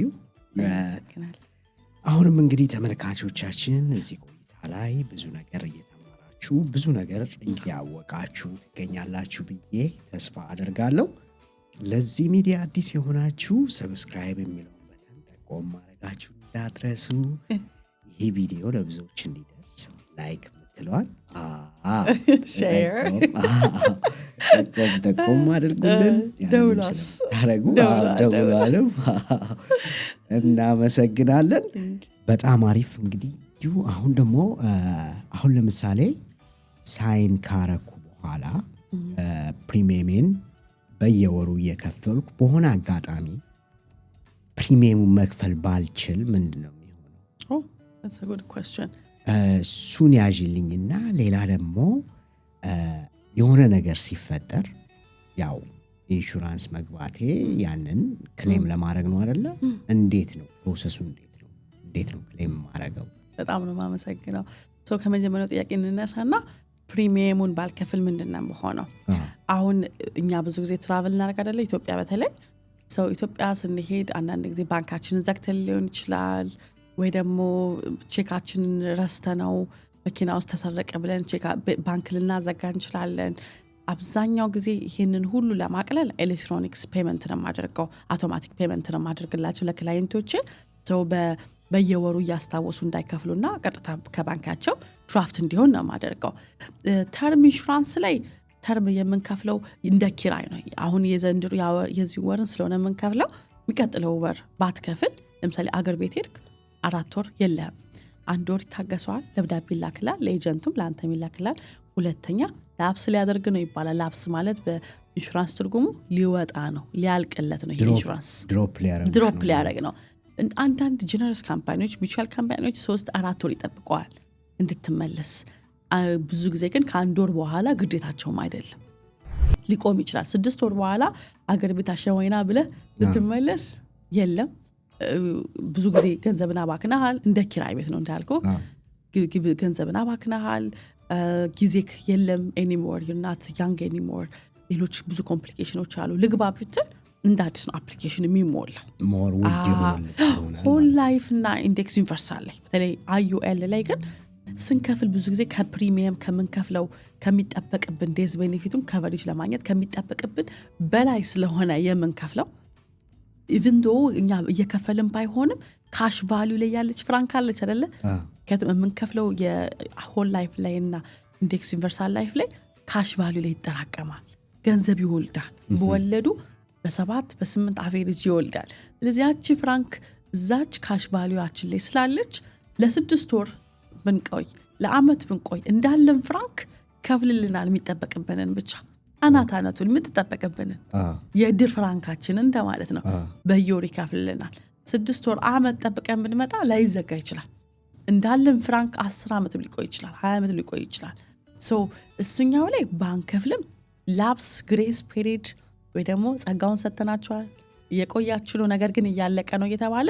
ይቆይልናል ያቱም እዛኛው ላይ ወለድም ስላለው ፍራንካችን ለወደፊቱ የምንጠቀምበትን ገንዘብ ኦሬዲ ካምፓኒው የሚጠበቅበትን 100 ብር ከሆነ ወጪ 300 ብር 200 ብር ከሆነ ወጪን ይከፍላል አንተ እኮ ያዋጣ የነበርከው 500 ብር ነው ለምን የተረፈችው ገንዘብ በወለድ ትደግ ብለ ነው 500 ብር አይደለም የሚወስዱት ከካሽ ቫልዩ ላይ የሚጠበቅብን ላይፍ ኢንሹራንሱን ለማቆየት የሚጠበቅብን ሚኒመም ሪኳየርመንቱን እየከፈሉ ያቆዩልሃል ማለት ነው እሱ አንደኛው አካሄድ ነው ፕሪሚየሙ ተርም ላይ ግን ግሬስ ፔሪድ ሰጥቷል ጸጋውን ሰተናል ቶሎ ክፈል ደብዳቤ ላክላል ካልከፈልክ ላፕስ ሊያደርግ ይችላል ከኢንሹራንሱ ልትወጣ ትችላለህ ማለት ነው ኦኬ ካልከፈልክ እሱ በህግም የተደነገገላቸው ነገር ስለሆነ አንድ ሰው ኢንሹራንስ ከገባ በኋላ ለ30 ቀን የሪቪው ታይም አለው እቺ ነገር አይቼ አንብቤ አይ ለኔ የሚሆነኝ ነገር አይደለም ካለ ይወጣ ብሩ ይመለስለታል እሷንም ነገር ህይወት ለማወቅ ጥሩ ነው ካንሰሌሽን ፔሪድ ስላለ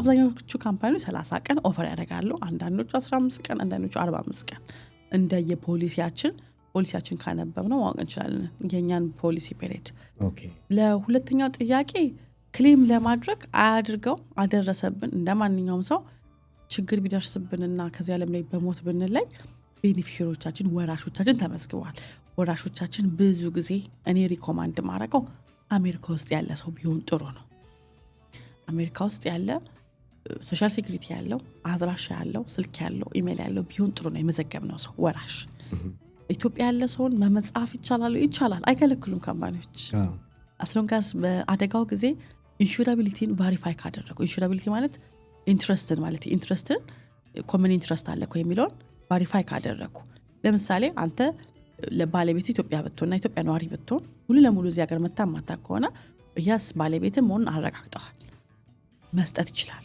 ነገር ግን እኔ ፐርሰናሊ አይ ዶንት ሪኮመንድ ኢትዮጵያ ውስጥ ያለ ሰው ጋር አታደርጉት ለምን አላምንም ይሰጣል አይሰጥም የሚለውን ነገር እምነቱ የለኝ ለምን ሶሻል ሴኩሪቲ የሌለው ሰው ታቃለ ገንዘብ እንዴት ከባድ እንደሆነ ፕሮቤት ሊገባ ነው ማለት ነው it's a little bit tough so ወንድም እህት ካላችሁ እዚህ ያለውን ሰው መዝግቡትና ልክ ያ ሰው ባለቤታችን ወይ ልጆቻችን ሲመጡ ሀገር ቤት ሲመጡ ለነሱ እናወርሳቸው እና ኤኒ ታይም ቤኔፊሻሪ ወራሽ መቀየር ይቻላል በየትኛውም ሰዓት እንደዛ ይቻላል ያስኮረፈን የራስ ጉዳይ ብለ ደግሞ ይጠቀመን ማድረግ ትችላለህ ልጆችን ማስፈራሪያ ይሆናል እንደው እንዳውርስ ከፈለክ ቴኬር አርገኝ አስወጣል እንዴ ነው ፈነጥር ያልክ ለቀያየር ስለሚቻል ቤኔፊሻሪዎቻችን አሜሪካ ያሉ ሰዎች ቢሆኑ ጥሩ ነው እኔ የራሴ ኤክስፒሪየንስ ነው it's always recommended እዚህ ሀገር ያለ ሰው ቢሆን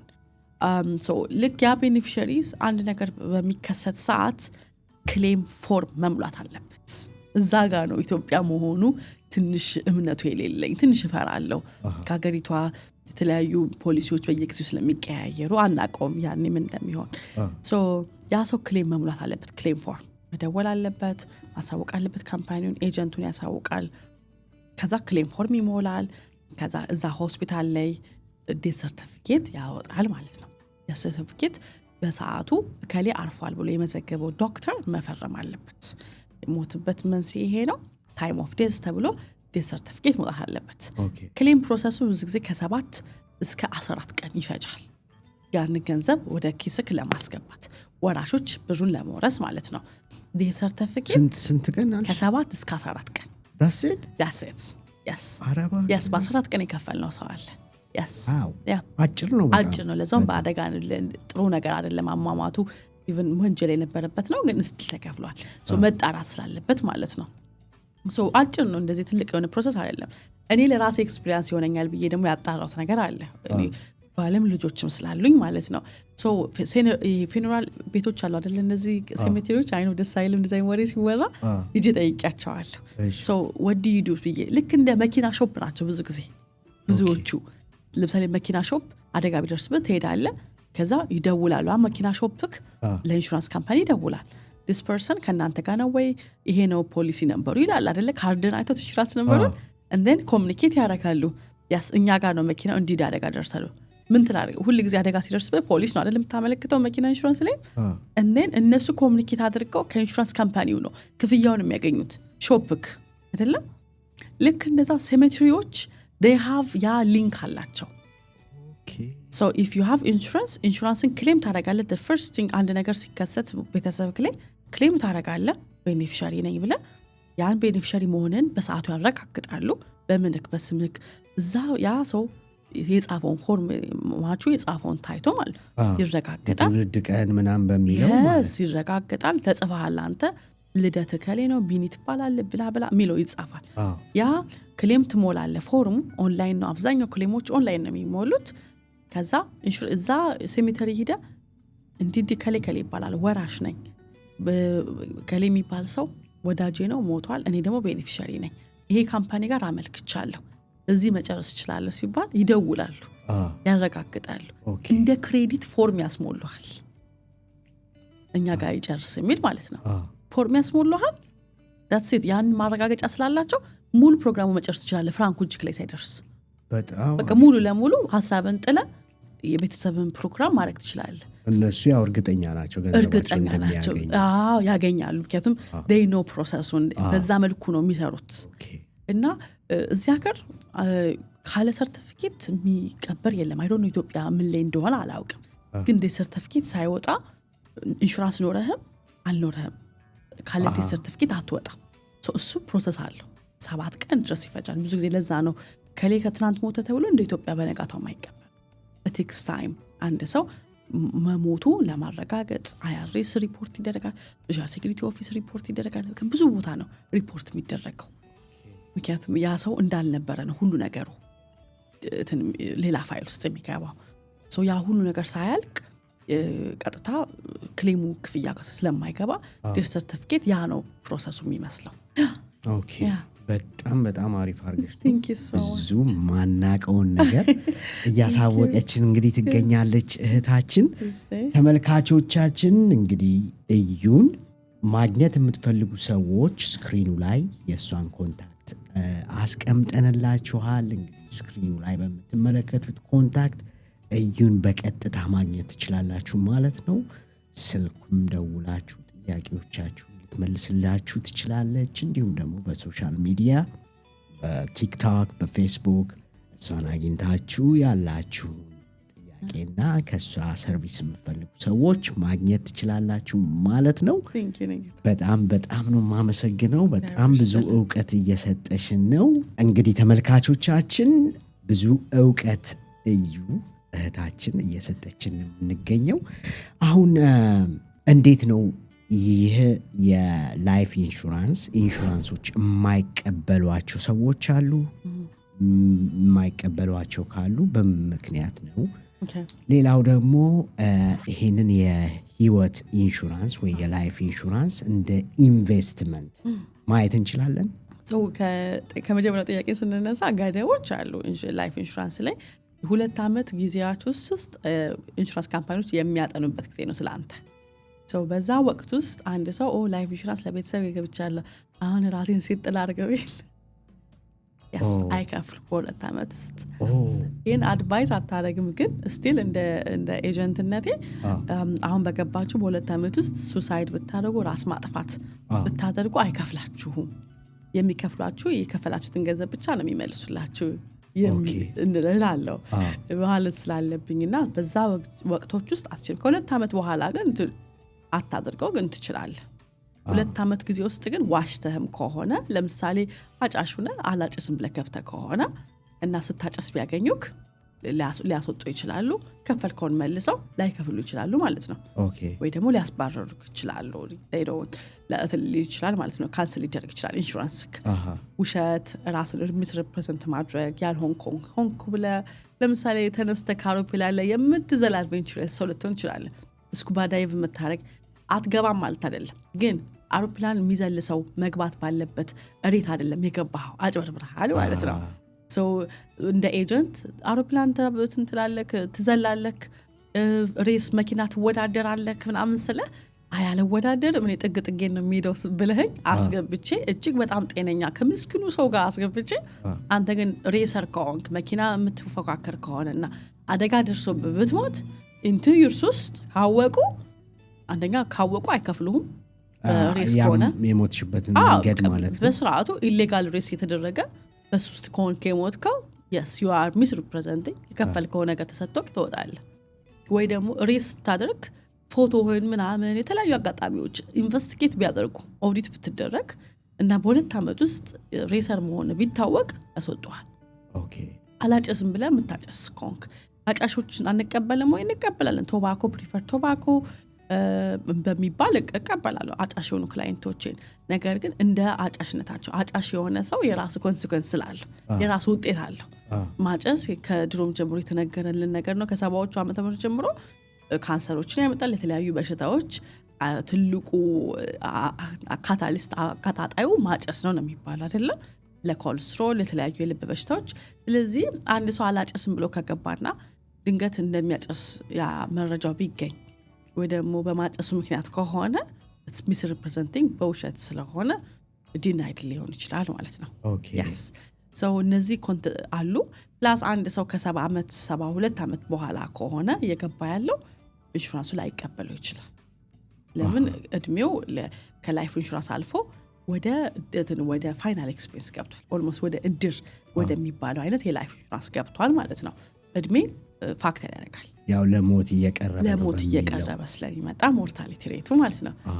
ሌላው በሽታ እንትን ያደርጋል። አንዳንድ መግለጽ የማይቻሉ በሽታዎች ፕሮቴክትድ የሆኑ በሽታዎች ሊሆኑ ይችላሉ። ነገር ግን ስቲል አንድ ካምፓኒ because of ይሄ ካንሰር ስላለብህ ኩላሊት ፌል ስላደረገ HIV ስለያዘ ብሎ ያለ መቀበል መብት አላቸው። እዚህ አንዳንድ በሽታዎች ከቨርድ አይደሉም። አክቲቭሊ አሉኝ ክላይንቶች አሉኝ ካንሰር ይዟቸው የዛሬ 10 ዓመት የተለያዩ ሕክምናዎችን አድርገው ካንሰር ፍሪ ሆነው መድኃኒታቸውን እየወሰዱ አክሰፕት የተደረጉ ክላይንቶች አሉኝ። በርግጥ ውድ ነው የሚከፍሉት፣ ግን የተደረጉ ክላይንቶች አሉኝ። በሰዓቱ ያለክ ነገር ይወስነዋል፣ ግን አንዳንድ በሽታዎች አይቀበሉም። ነገር ግን እነ ስኳር የተለያዩ ትንንሽዬ ነገሮች ይቀበላሉ። ስቴጅ 4 ካንሰር ሊሆነ ኪድኒ ፌሊየር ሊሆነ ጉበት ትራንስፕላንት ኦርጋን ትራንስፕላንት ወረፋ ላይ ሆነ ላይቀበሉ ይችላሉ። ሜጀር የሆኑ ነገሮች ማለት ነው። ለማሳጠር ያህል ሱሳይድ በ2 ዓመት ውስጥ አይቻልም። ዋሽቶ መግባት አይቻልም፣ ያስከለክላል። እንዲሁም በጣም አንዳንድ ትልልቅ በሽታዎች አይቻልም። እድሜ 72 ዓመት በላይ ከሆነ ብዙ ጊዜ አይቻል መግባት ክሎዝድ ያስደርጋል ማለት ነው። ሁለተኛው ጥያቄ ስለ ኢንቨስትመንት ነው። ላይፍ ኢንሹራንስ ኢንቨስትመንት አይደለም። እንደ ኢንቨስትመንት መውሰድ ይቻላል ከፈለግን። ላይፍ ኢንሹራንስ ኢንዴክስ ዩኒቨርሳል ላይፍ በስታክ ማርኬት እንቅስቃሴ ቢያድግ በካሽ ቫሊዩ ገንዘባችን ፕሮፊት እድገት ኢንክሪዝ ነው እንጂ የሚያደርገው እድገት አለው እንጂ ውድቀት የለው። ነገር ግን ስቲል እንደ ሪታየርመንት ፖሊሲዎች እናያቸዋለን። ያ ማለት ሪታየርመንት ካልደረስን አናወጣው ማለት አይደለም። ከፈለግን ለኢንቨስትመንት መጠቀም እንችላለን። ልክ እንደነ 401k አይደሉም፣ አንድ ዓላማ ብቻ አይደለም ያላቸው። ነገር ግን እንደ ኢንቨስትመንት አማራጭ አንቆጥረው። ስቲል ላይፍ ኢንሹራንስ ነው። አንድ ሰው ላይፍ ኢንሹራንስ ሲገባ ረጅም እቅድ አቅዶ ነው። ልክ ለወደፊቱ ጡረታው ከፍላበታለሁ፣ ለልጆች ኮሌጅ ከፍልበታለሁ፣ ወይ ደግሞ ለምፈልገው ዓላማ እንዳልከውም ለኢንቨስትመንት ጠቀምታለሁ ብሎ መግባት ይችላል። ነገር ግን ላይፍ ኢንሹራንስ ነው፣ ኢንቨስትመንት ይሆናል ብለን አናስብም። ለምሳሌ ድርጅት ያለው ሰው የተለያዩ ኤልኤልሲዎች ሰልፍ ኢምፕሎይድ የሆነ ሰው ላይፍ ኢንሹራንስ ሲገባ እንደ ኢንቨስትመንት ራሱን ቪአይፒነቱን ድርጅቱን ፕሮቴክት ማድረግ ይችላል። ሶ የሆነ ነገር ሀፕን ሲያደርግ ካሽ ቫልዩ ላይ ወስዶ ያንን ድርጅት ሊደጉም ይችላል፣ ድርጅቱን ፕሮቴክት ሊያደርግ ይችላል፣ የቀረውን የጎደለውን ኢንካም መተካት ይችላል በቁመናው ሆኖ ሳይታመም በቢዝነሱ በሚጎልበት ሰዓት ማለት ነው። ገንዘቡን የማውጣት መብት አለው፣ ግን ፐብሊክ ላይ ኢንቨስትመንት ነው ማለት አይቻልም። ሶ እሱኛው ጥቅም አለው። ኢንዴክስ ዩኒቨርሳል ላይፍ በጣም ጥቅም አለው።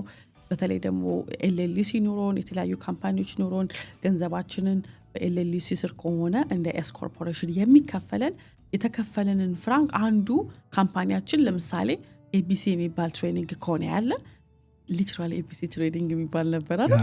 ኤቢሲ አንድ ኤቢሲ የሚባል ካምፓኒ ካለ ያ ካምፓኒ ለቢኒ ከፍለው ከሆነ አንተ ሲኢኦ ሆነ ለቢኒ እየከፈለው ነው ደሞዝ። ለምሳሌ 100 ሺህ ሊሆን ይችላል ደሞዝ ከካምፓኒው ላይ ዲዳክት ተደርጎ የሚከፈልህ ማለት ነው። እንደ ቦነስ 40 ሺህ ብር ከፈልኩ በዚህ ዓመት ጥሩ ስለሰራህ ብሎ ኤልኤልሲው መክፈል ይችላል። ያን 40 ሺህ ብር አንተ ለላይፍ ኢንሹራንስ ለሪታየርመንት መክፈል ትችላለህ። ኤልኤልሲ እንደ ካምፓኒ ወጪን ያወጣው ለምን he's paying፣ ግን ቢኒ ግን እንደ ኢምፕሎይ ለተቀጣሪ 40 ሺህ ብር ጌን አድርጓል። ከ40 ሺህ ብሩ ላይ እንደ ኖርማል ኢንካም ይከፍላል ማለት ታክስ which is 4 ሺህ ብር 3 ሺህ ብር ሊሆን ይችላል። ግን ከካምፓኒ ላይ እንደ ወጪ ስንት ተቀንሷል? 40 ሺህ ብር። so one of the way ሀብታሞች በደንብ ራሳቸውን እንደ ኢንቨስትመንት የሚያሸሹበት ገንዘባቸውን አንዱ ይሄ ነው። ገንዘባቸውን በኤልኤልሲ መልኩ የራሳቸውን ይከፍላሉ፣ ሪታየርመንታቸውን ይከፍላሉ፣ ለልጆቻቸው ታክስ ፍሪ ገንዘብ ያጠራቀሙበታል። እሱን ሶርት ኦፍ ዌይ ስታይ yes it looks like investment ትላለ፣ ግን ላይፍ ኢንሹራንስ ነው ስቲል ላይፍ ኢንሹራንስ ፕሮቴክሽን ስላለው ማለት ነው። ኦኬ በጣም በጣም በጣም ደስ በሚል ግልጽ አርገሽ ነው ያስረዳሽን። እንግዲህ ተመልካቾቻችን ከእዩ በጣም በጣም ብዙ ነገር ተምረናል፣ ብዙ ነገር አውቀናል ብዬ አምናለሁ። እሷን ኮንታክት ማድረግ የምትፈልጉ ሰዎች ስክሪኑ ላይ በምትመለከቱት ኮንታክት ማድረግ ትችላላችሁ። ለጥያቄዎቻችሁ ጥሩ ምላሽ ከዚህ በላይ ማለት ነው በደንብ አርጋ ታስረዳቸዋለች። የእሷን ሰርቪስ የምትፈልጉ ደውሉላት። እንግዲህ እዩ እዚህ ድረስ መተሽ ይሄንን ሁሉ እውቀት ስለሰጠሽን ከልቤ አመሰግናለሁ። ይህን ውይይት ከማጠቃለላችን በፊት እስቲ እዩ ማለት የምትፈልገው ነገር ካለ እድሉን እንስጣ። ደስ ይለኛል። በጣም ነው የማመሰግነው። ራስ ቢኒ ሚዲያ በጣም ብዙ ሰዎችን እያቀረብክን ያለከው፣ በጣም ብዙ ሞቲቬት የሚያደርጉ ኢንስፓየር የሚያደርጉ ሰዎችን እያቀረብክን ያለው በጣም ተጠቅም ያለው ከሚዲያክ በጣም እያደገ ያለ ሚዲያ ነው። ብዙ ቦታዎች እየተዳረሰ ነው። ባለፈው ቪዲዮ ራሱ ከኢትዮጵያ የተላከልኝ ወንድሜ እዩ ብሎኝ ማለት ነው። እና ብዙ ቦታ እየደረሰን ያለው እና ቁም ነገር ፍቅርን የሚሰጥ ለሰዎች ሳፖርት የሚያደርግ ሰዎች የሚማሩበት ቪዲዮዎች ነው እያዘጋጀ ያለው። አንተን ባለቤትን በጣም የተባረካችሁ ናችሁ። ቲማችሁን በጣም ነው ማመሰግነው። ከዚህ በላይ እግዚአብሔርን አመሰግናለሁ እያንዳንዷን ቀን ስለሰጠኝ፣ ትንሽም ቢሆን ማበርከት የምችለውን ነገር ስለሰጠኝ በጣም ደስ ብሎኛል። በጥበብ ደግሞ በማስተዋል ተደጋግቼ እንዳደርገው እሱ እግዚአብሔር ማስተዋሉን ይስጠኝ። በጣም ነው ማመሰግነው ልጆቼን፣ ባለቤቴን፣ እናት አባቴን፣ ወላጆቼን፣ ሰፈርተኛውን የቆነጠጠኝንም ያገዘኝን በካልቾ የመታኝን ሁሉንም አመሰግናለሁ። ኢትዮጵያም ያሉትን እዚህም አሜሪካን ደግሞ እግዚአብሔር ባርክልን። ያለንበትም በየቦታው ኢትዮጵያን በየቦታው ስለሆነ ያለ ነው። ጣሪያችን እግዚአብሔር ይጠብቅልን። ለሀገራችን ሰላም ፍቅሩን ነው እድገቱን ይስጥልን፣ ማስተዋል ይስጥልን። በጣም ደስ ብሎኛል። በጣም ነው እንጂ ያደረኩት። ይሄ ኢንተርቪው አልነበረም። ደስ የሚል ከሁለት እህትና እንደሚጨዋወቱት ደስ የሚል ኢንፎርሜሽን ኤክስቼንጅ ነበረ። you make me comfortable። እግዚአብሔር ይስጥልን፣ እግዚአብሔር ያክብርሽ። በጣም አመሰግናለሁ። በጣም አመሰግናለሁ እዩ። እንግዲህ ተመልካቾቻችን ቅድም እንደተናገርኩት እዩ የተለያየ ፕሮፌሽን ያላት በሪል ስቴት ዙሪያም በጣም ብዙ ጥልቅ ያለ እውቀት አላት። በቀጣይ ፕሮግራም እንግዲህ እዩን ጊዜዋን እንደምንም ሰርቀን መተን ደግሞ በሪል ስቴት ዙሪያ ደግሞ ያላትን ልምድና ያላትን ኤክስፒሪየንስ ያላትን እውቀት ለእኔና ለእናንተ ሼር ለማድረግ ቃል ገብተሻል። ይኸው ቃል ገብታለች። ስለዚህ በቀጣይ ፕሮግራም በዛ እንመጣለን ማለት ነው። እስከዚህ ሰዓት ድረስ ስለቆያችሁ ይህም ፕሮግራም ስለተከታተላችሁ ከልብ እናመሰግናለን። በቀጣይ በሌላ ቪዲዮ ከተፍ እንላለን። እስከዛው መልካሙን ሁሉ ተመኘን። መልካም ጊዜ። እግዚአብሔር ይስጥልኝ። Thank you. Thank you so much.